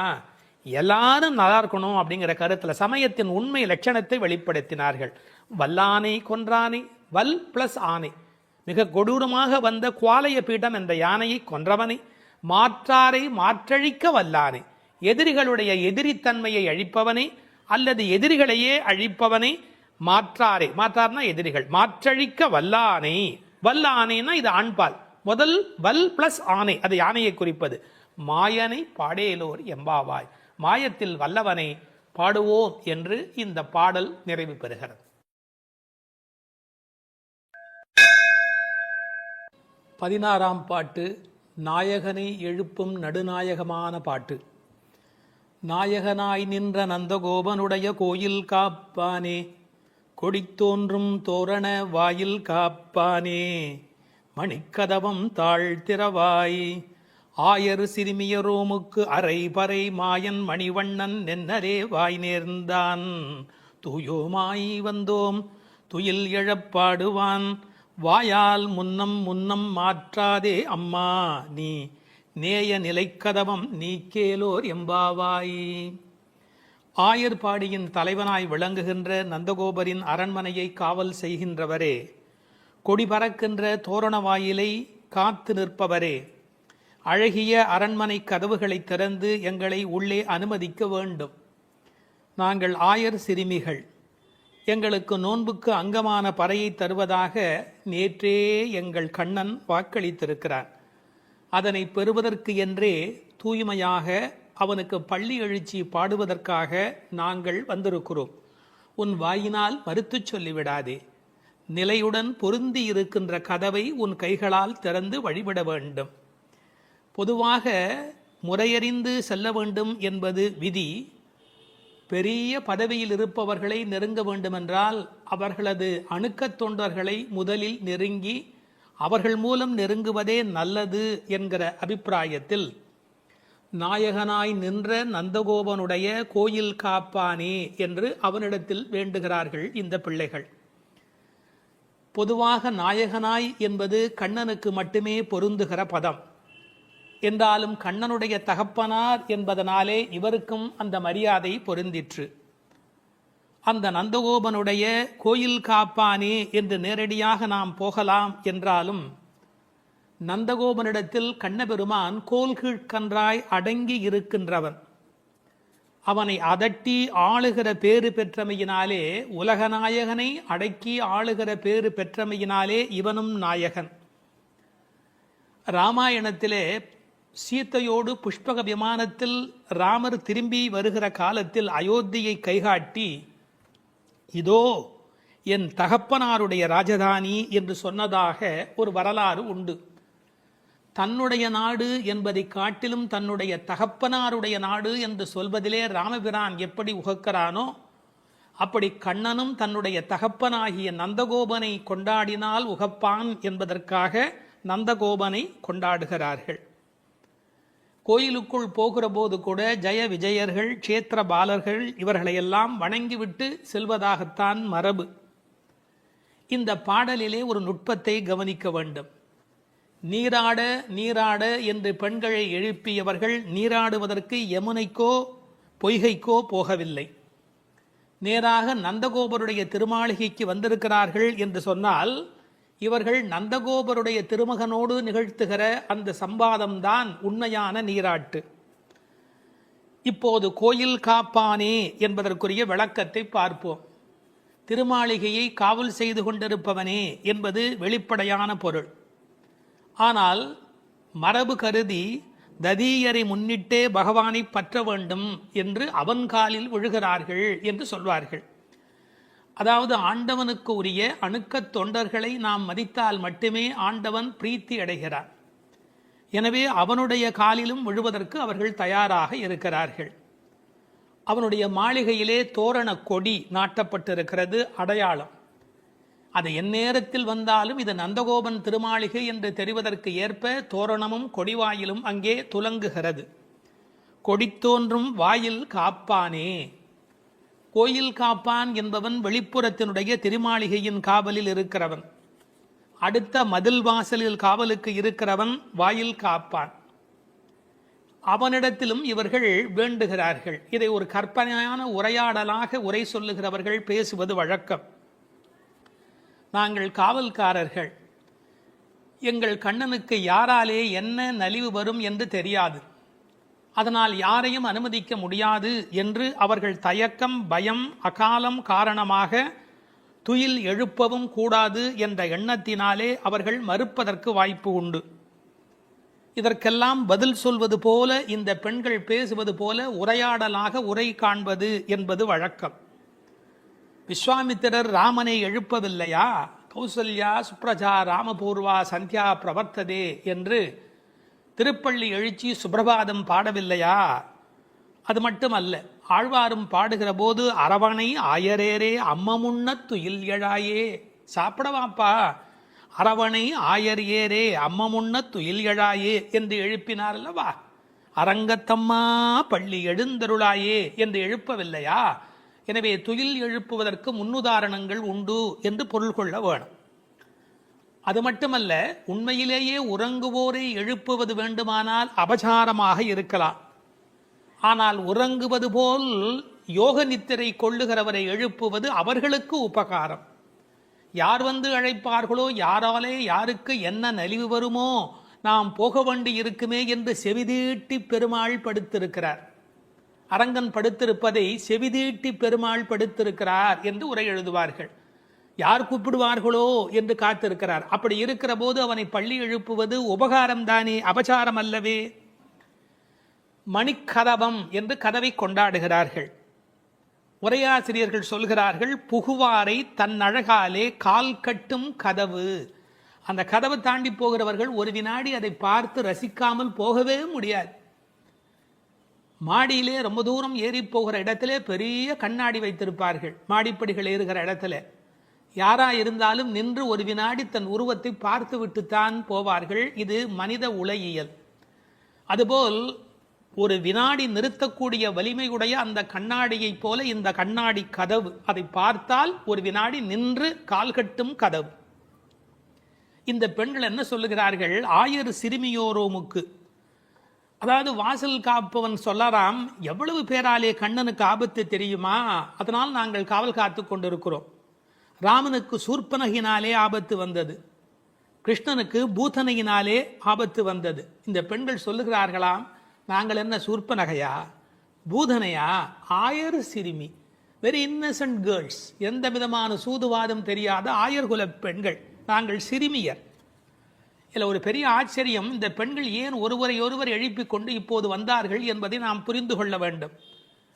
உரையாடுவதற்கு தயக்கமும் மயக்கமும் மிக்கவர்கள் கூட கூட்டமாக வந்து விட்டால் துணிவும் வீரமும் தானாகவே தோன்றிவிடும்.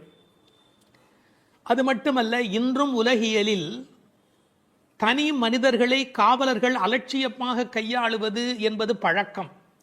ஆனால் கூட்டமாக வருகிறார்கள் என்றால் காவலர்கள் அடங்கி போய் விடுவார்களே ஒழிய அலட்சியமாக கையாள மாட்டார்கள்.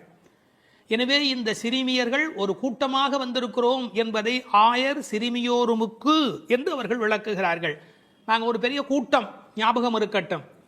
அரை பறை, விளையாட்டாக அடிக்கின்ற அந்த பறை என்ற தோல் கருவி. மாயன் மணிவண்ணன், மாயையிலே வல்லவன், மிகச்சிறந்த வியக்கத்தக்க காரியங்களை செய்கின்ற வல்லமையுடையவன். மணிவண்ணன், ரத்தினம் போலே மாணிக்கக்கல் போலே ஒளி வீசுகிறவன், நீலமேக சியாமள வண்ணன். அந்த அற்புதமான மாயன் மணிவண்ணன் நென்னலே வாய் நேர்ந்தார். அந்த ஏகாரம் ரொம்ப வலிமையானது, நேத்திக்கே சொல்லிட்டான்பா, அதை முன்னரே பண்ணி கொடுத்த சத்தியப்பிரமாத், ஆல்ரெடி ப்ராமிஸ்ட். நென்னலே வாய் நேர்ந்தார். அவன் சொன்னான், சொன்ன சொல்லை அவன் காப்பாற்றுவதற்கு நீ துணை நிற்க வேண்டாமா? தூயோமாய் வந்தோம் துயில் எழப்பாடுவான். என்ன தூய்மையாக வந்ததுகள்? இந்த பெண்கள் குளிக்கலே, அப்புறம் எப்படி தூய்மை என்று சொல்ல முடியும்? வெளியிலே இருக்கிற அழுக்கை விட உள்ளே இருக்கிற அழுக்கு இல்லாமல் இருப்பதுதான் தூய்மை. திருவள்ளுவர் எழுதுகிறார், புறம் தூய்மை நீரால் அமையும், ஆனால் அகம் தூய்மை வாய்மையால் காணப்படும் என்று எழுதினார். எனவே புறத் தூய்மை என்பது கூட முக்கியம் அல்ல, அகத்தூய்மை என்பதுதான் முக்கியம். இவர்கள் உள்ளத்தில் தூய்மை உடையவர்கள். எனவே தூயோமாய் வந்தோம், துயில் எழப்பாடுவான். இந்த இடம்தான் மிக முக்கியம். கண்ணனை துயில் எழுப்புவதற்காக நாங்கள் இங்கே வந்திருக்கிறோம் என்று அவர்கள் சொல்கிறார்கள். கடவுள் எங்கேயோ இருக்கிறாரா? அவரை எழுப்புவதற்கு நமக்குள்ளே தான் இருக்கிறார். ஆனால் பல பேர் தனக்குள்ளே இருக்கிற கடவுளை எழுப்பாததால் தான் பாவத்தில் சிக்கிக் கொள்கிறார்கள். எனவே கடவுளை எழுப்புதல் என்பது வெளியில் நடக்கிற காரியம் அல்ல, உள்ளே கடவுளை எழுப்புவது என்பது விழிப்புணர்வு பெற்ற பெருநிலைக்கு விளக்கமாக அமைகிறது. இப்போது வாயில் காப்பவனை பார்த்து சொல்லுகிறார்கள், அப்பா நீ அபசகனமாக ஏதாவது சொல்லிவிடாதே, வாயால் முன்னம் முன்னம் மாற்றாதே, முதலில் அபசகனமாக மறுத்து விடாதே. அவர்களது பரபரப்பு, விரைவு, பதற்றம் எல்லாமே இந்த வரியில் வெளிப்படுகிறது. அம்மா நீ, அம்மா என்பது இந்த இடத்தில் அசைச்சொல்லாக இலக்கணத்தில் அமைந்திருக்கிறது. ஆனால் அம்மா என்று இவர்கள் தயவு வேண்டி சொல்லியதாகவும் பொருள் கொள்ளலாம். சரி சரி திறந்து கொண்டு போங்கள் என்று இரக்கத்தோடு அவன் சொல்ல, கதவு இறுக்கமாக இருக்கிறது, உன்னை விட இறுக்கமாக இருக்கிறது என்று அடுத்த வரியிலே சொல்லப் போகிறார்கள். ஏனென்றால் இந்த ஆயர்பாடியிலே இருக்கிறவர்கள் கண்ணனுடைய பாதுகாப்பு கருதி அப்படி ஒரு இறுக்கமான கதவு. பொதுவாக 2 கதவுகள் சாத்தும்படியாக பெரிய இடங்களில் கோட்டை கதவு, கோயில் கதவு இதையெல்லாம் அமைப்பார்கள். அது 2ம் அப்படியே பொருந்தி இருக்க வேண்டும். நேய நிலைக்கதவும் 2 பொருத்தமாக இருக்கணும். கதவுக்குள்ள ஓட்டை இருந்தால் பனி, குளிர், பூச்சிகள் எது வேணாலும் உள்ள வரும். எனவே அந்த கதவு எப்படி நெருங்கி இருக்கிறது என்பதை நேய நிலைக்கதவம், கண்ணனை பாதுகாப்பதில் அன்பு காட்டுகிற நிலைக்கதவம் என்று பொருள் கொள்ளலாம். அகருணையான கதவு கூட இத்தனை அன்போடு இருக்கிறது என்று சொன்னால் நாங்களும் நீங்களும் நேயம் மிக்கவர் தானே என்று அந்த வாயில் காப்பவனை பார்த்து சொன்னதாக பொருள். இந்த கதவு தடைப்பட்டு இருக்கிறது என்பதற்கு என்ன பொருள்? எங்களால் திறக்க முடியவில்லை, நீ திறந்து விடு என்று சின்ன பிள்ளைகள் சொல்லுகிறார்கள். நீக்கேலோர் எம்பாவாய். நாம் இறைவனை அடைவதற்கு எத்தனையோ கதவுகள் தடையாக இருக்கின்றன. இந்த கதவுகளை திறப்பது என்பது பெரிய வேலை. ஆணவம், கண்மம், மாயை என்கிற கதவுகள், கர்மவினை, அகங்காரம், கர்மவினையிலே பாவ புண்ணியம் என்ற 2 கதவுகள், அகங்காரம், அமகாரம், யான் எனது என்கிற 2 கதவுகள், இவையெல்லாம் நேய நிலை கதவம். அந்த யான் எனது அவ்வளோ டைட்டாக இருக்கும். கர்ம வினையில பாவ புண்ணியம் அவ்வளோ டைட்டாக இருக்கும். நம்ம இறைவனை போய் சேருவதற்கு இவையெல்லாம் தடை. எனவே நேய நிலைக்கதவம் நீக்கேலோர் எம்பாவாய், இந்த இரண்டையும் எங்களுக்கு நீக்கு. கீதையிலே துவந்த நிலை என்று பேசுவான் பகவான். அதாவது ராகத்வேஷத்தோடு கூடிய நிலை பகவானை அடைவதற்கு இடையூறாக இருக்கிறது. எனவே அந்த இரண்டும் அப்படி இறுகி கிடக்கிறது. அந்த நேய நிலைக்கதவம் நீக்கு என்று வேண்டுவதாக இந்த பாசுரம் நிறைவு பெறுகிறது.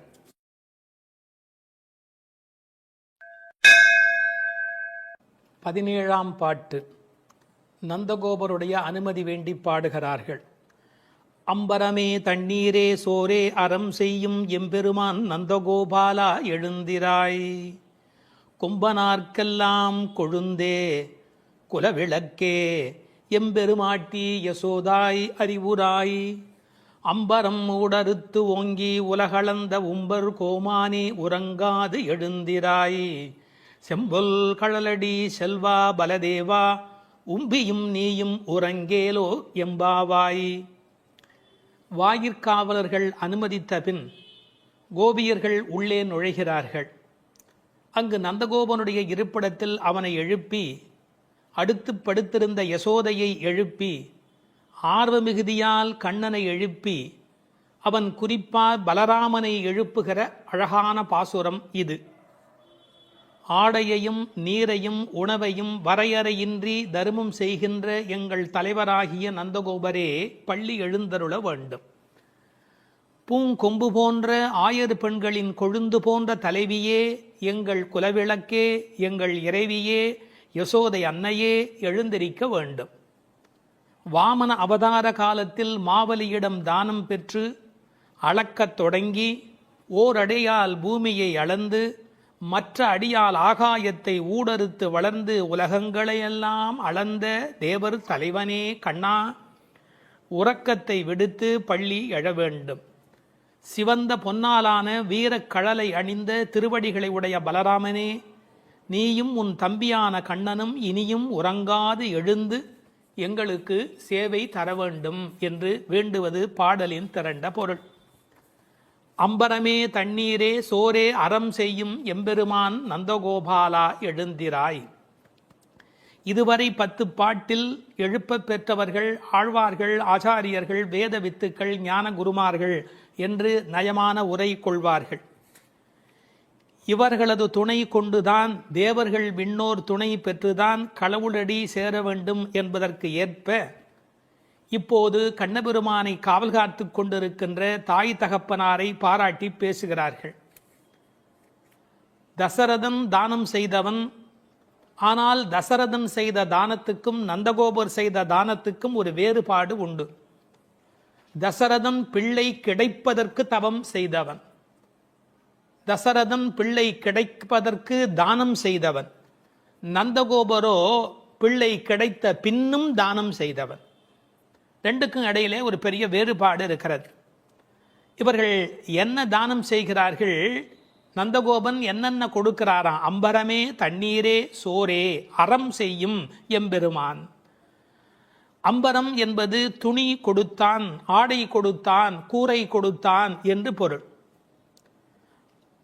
இன்னொரு பொருள், இவர்கள் பெறுவதற்கு வேண்டிய தண்ணீர் கொடுக்கிறார். அம்பரமே தண்ணீரே. பிறகு உண்ணுவதற்கு சோறு கொடுக்கிறார்.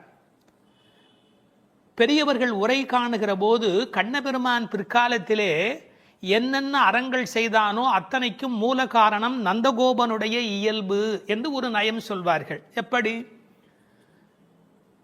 சூதர் சபையிலே திரௌபதி துன்புற்று ஆடை வேண்டும் என்று அலறிய போது திரௌபதிக்கு வஸ்திரம் கொடுத்தான் அல்லவா? எனவே இவன் துணி கொடுக்கிறவன் அம்பரன். அம்பரம் திக் அம்பரர் என்றால் திசையை ஆடையாக அணிந்தவர்கள் திகம்பரர்கள். அம்பரம் என்பது ஆடையை குறிக்கும். இவன் திரௌபதிக்கு பின்னாளிலே வஸ்திரதானம் கொடுத்தவன். பிறகு போர்க்களத்திலே குதிரைகள் நாவார குடிப்பதற்காக வருணாஸ்திரம் விட்டு தண்ணீர் வரவழைத்து குதிரைகளுடைய தாகம் தீர்த்தவன். அது மட்டுமல்ல, பசுக்களுக்கும் தண்ணீர் வைக்கிறவன். மன்னன் மருக மைத்துனன் மார்க்கொரு தேரின் மேல் முன்னங்கு நின்று மோழை எழுவித்தவன். பெரியாழ்வார் திருமொழியில் சொல்றார், அந்த குதிரைக்காக நீரை வரவழைத்து கொடுத்தவன். ஆண்டாள் பின்னாலே பாடுகிறாள், இட்டமான பசுக்களை இனிது மரித்து நீரூட்டி என்று எழுதுகிறார். இவன் உணவு கொடுக்கிறவன் என்பதற்கு அடையாளம் மகரிஷியின் பத்தினிகள் கொடுத்த உணவை தன்னோடு பக்கத்தில் இருந்த 1000 பேருக்கும் உணவளித்து உணவு கொடுப்பதில் மகிழ்ச்சி அடைகிறவன் கண்ணபெருமான்.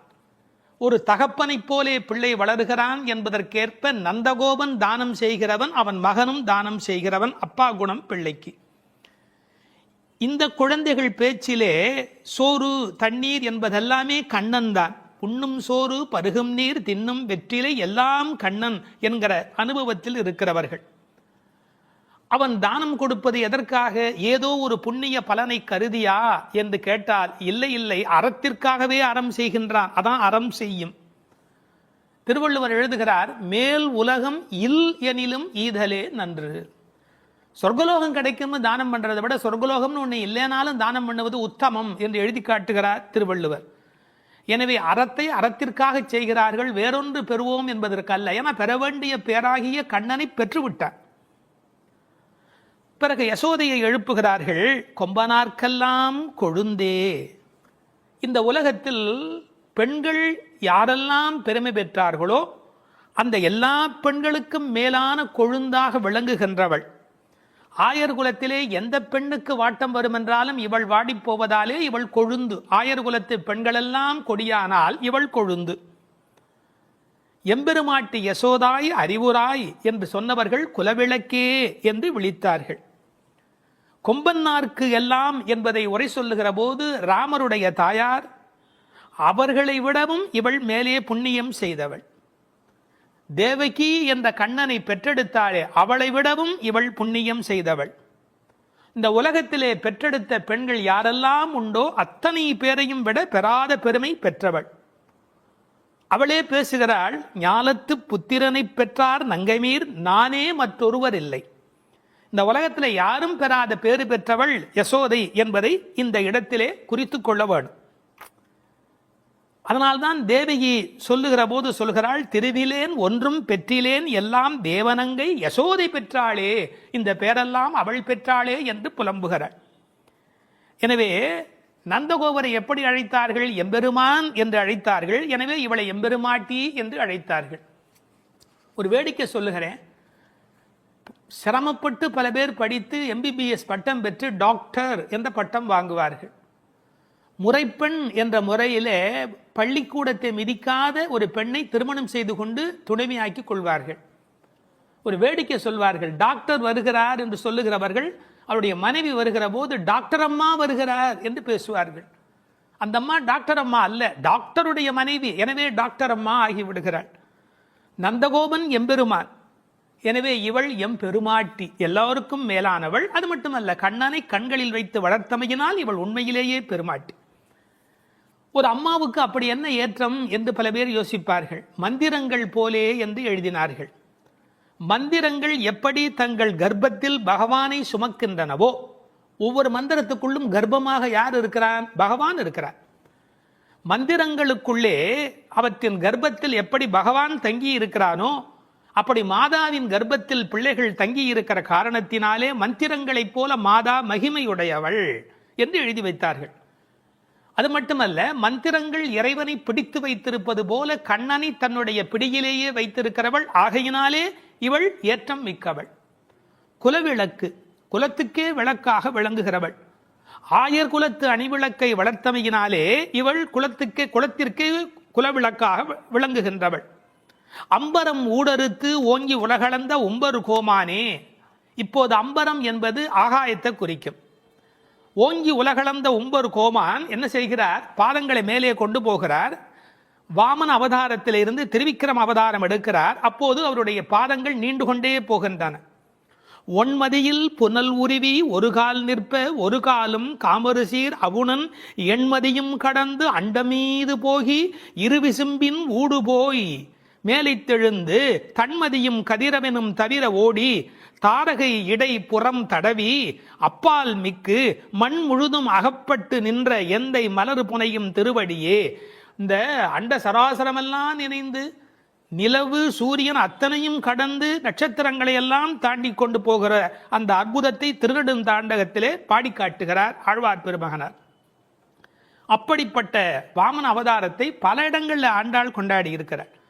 உம்பியும் நீயும் உறங்கேலோர் எம்பாவாய். ஒரு குடும்பத்துக்கு ஒருத்தர் வந்தால் இவர் கால்பட்ட நேரம் விளங்கிற்று என்று மருமகளை கொண்டாடுவார்கள். அதுபோல் பலதேவன் வந்த யோகம், அதன் காரணமாக கண்ணபெருமான் அங்கு வந்து சேர்கிறார். எனவே அவருடைய கால் நலத்தை கொண்டாடுகிறார்கள். உம்பியும் நீயும் உறங்கேல் ஓர் எம்பாவாய் என்று நந்தகோபனுடைய, யசோதையினுடைய, கண்ணபிரானுடைய, பலராமனுடைய சிறப்புகளை இந்த பாடலில் பேசுகிறார்கள்.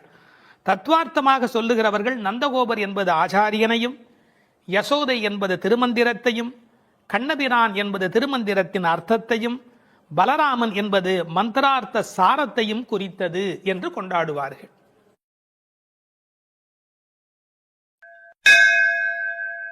பதிமூன்றாவது பாடல்.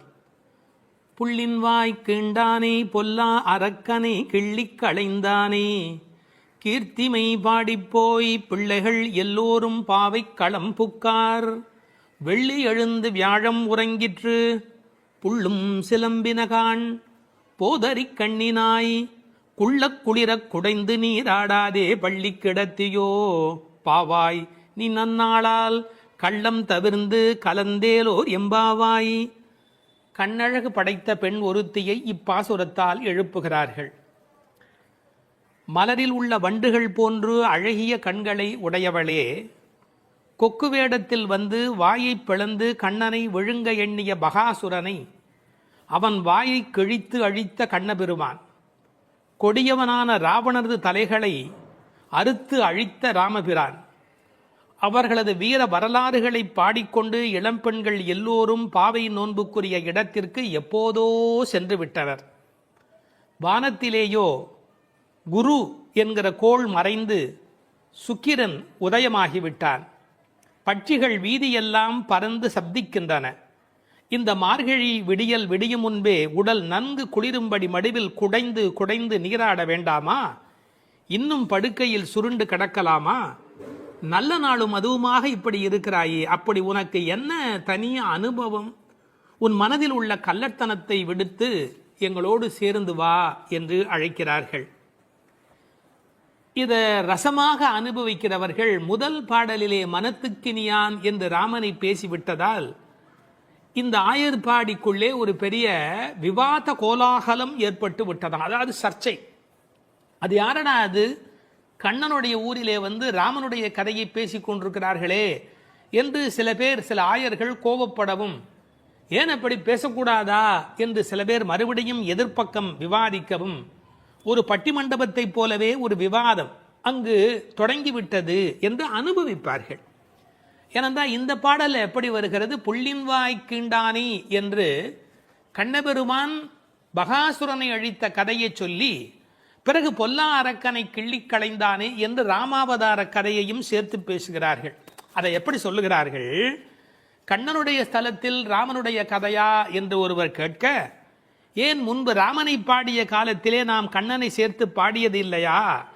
அந்த காரணமாக வருக வருக வருக இங்கே வாமன நம்பி வருக, கரிய குடல் செவ்வவாய் முகத்து என் காகுத்த நம்பி வருக என்று ஆண்டாளே பாடியிருக்கிறாளே. எனவே ஆண்டாள் சிற்றில் சிதைத்தல் பாடுகிற காலத்தில் சீதவாய் அமுதம் உண்டாய் எங்கள் சிற்றில் சிதையேல் என்று பாடியிருக்கிறாளே. அந்த அனுபவத்தை எல்லாம் இங்கே குறிப்பிடுகிறார்கள். வருக வருக என்று ஆழ்வார் அனுபவித்ததையும், சிற்றில் சிதைக்காதே என்று ஆண்டாள் அனுபவித்ததையும் இந்த இடத்தில் மேற்கோளாக காட்டி, இந்த அயோத்தியிலே ராமபெருமானுடைய புகழை பேசுவது போல ஆயர்பாடியில் கண்ணன் புகழ்தான் பேச வேண்டும் என்ற கட்டாயம் இல்லை, இடம் மாறி பேசினாலும் ஒன்றும் தவறு இல்லை என்று ஒப்பந்தமாயிற்று என்று இதை வேறு ஒரு கோணத்திலே பேசுவார்கள். தீவிர பற்று உடையவர்கள் எப்போதும் இது போன்ற பிரச்சனைகளில் ஈடுபடுவது என்பது தவிர்க்க முடியாதது. புள்ளின்வாய் கீண்டானே பொல்லா அரக்கனை கிள்ளிக் களைந்தானே. பறவை வடிவத்திலே வந்தவனை அவன் அழித்தவன். பள்ளத்தில் மேயும் பறவை உருக்கொண்டு கள்ள அசுரன் வருவானை தான் கண்டு புள்ளிதுவென்று பொதுக்கோ வாய்க்கின்றான். அப்படியே வாய்க்கிண்டிட்டான், அப்படியே கிழித்து எறிந்து விட்டான். அப்படி அழித்த வரலாற்றை சொன்னவர்கள் பொல்லா அரக்கனை கிள்ளிக் களைந்தானே என்று ராவணனை கொன்றதை பேசுகிறார்கள். இந்த எழுப்புகிற பெண்கள் இந்த பாடலை எல்லாம், கருத்தை எல்லாம் சொல்லி எழுப்புகிறார்கள். உரை கண்டவர்கள் கேட்டார்கள், பொல்லா அரக்கன் என்று ராவணனை குறிப்பிட்டால் நல்ல அரக்கன் உண்டோ? என்ன நயம் பாருங்கள். உண்டு. அரக்கர் குலத்தில் பிறந்தாலும் விபீஷணன் நல்ல அரக்கன், ராவணனோ பொல்லா அரக்கன். அவனோடு பெரிதாக போர் செய்தார் என்று சொல்ல முடியாதான், கிள்ளி களைந்தார். தமிழில் ஒரு பழக்கம் உண்டு, யாராவது ரொம்ப அலட்சியமாக நினைச்சா என்ன கிள்ளுக்கிறேன்னு நினைச்சுக்கிட்டியா என்று கேட்பார். அப்படி ராவனுடைய தலைகளை ராமன் கிள்ளினானான், கிள்ளி களைந்தானே. அதுக்கு வேற ஒரு பொருள் உண்டு. தன்முனைப்பு உள்ளவர்கள் பரமாத்மாவால் அழிக்கப்படுவார்கள் என்கிற அந்த உணர்வு 10 தலை ஒருவருக்கு உண்டு என்ற கதையை அப்படியே எடுத்துக்கொள்வதை விட, பன்முகமாக ஆசை தலி விரித்து ஆடுகிற போது ஒருமுகமுடைய பரமாத்மா மனதை நாம் ஒருமுகப்படுத்தினால் நமக்கு உள்ளே இருக்கிற பன்முகம் அழிந்து போகும் என்று உருவகமாக எடுத்துக்கொண்டு அனுபவிப்பவர்களும் உண்டு.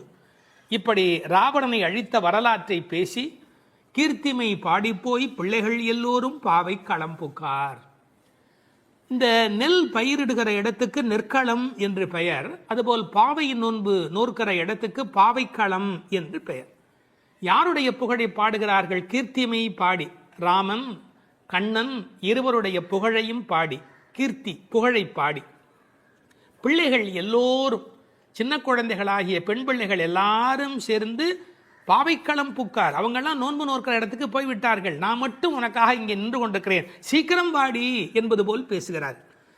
இப்போது பொழுது விடிந்து விட்டது என்பதில் அடையாளம் ரொம்ப நுட்பமான ஒரு அடையாளம். வெள்ளி எழுந்து வியாழம் உறங்கிற்று. அதாவது வெள்ளிக்கிழமை தோன்றிவிட்டது, வியாழக்கிழமை முடிந்து விட்டது இல்லை, குரு ஹோரை போய்விட்டது, சுக்கிரஹோரை தொடங்கி விட்டது. அது இன்னொரு கோணம். வானியலை பற்றி நன்கு ஆய்வு செய்தவர்கள் ஒரு குறிப்பிட்ட காலத்திலே சுக்கிரனுடைய எழுச்சியும் வியாழனுடைய அந்த இறங்கு முகமும் ஒன்றாக நடக்கும் என்று குறிப்பிடுகிறார்கள். சுஜாதா அவர்கள் இதை வைத்துக்கொண்டு கிபி 885 என்று உறுதி செய்ய முடியும் என்று ஒரு கட்டுரையிலே எழுதியிருக்கிறார்கள்.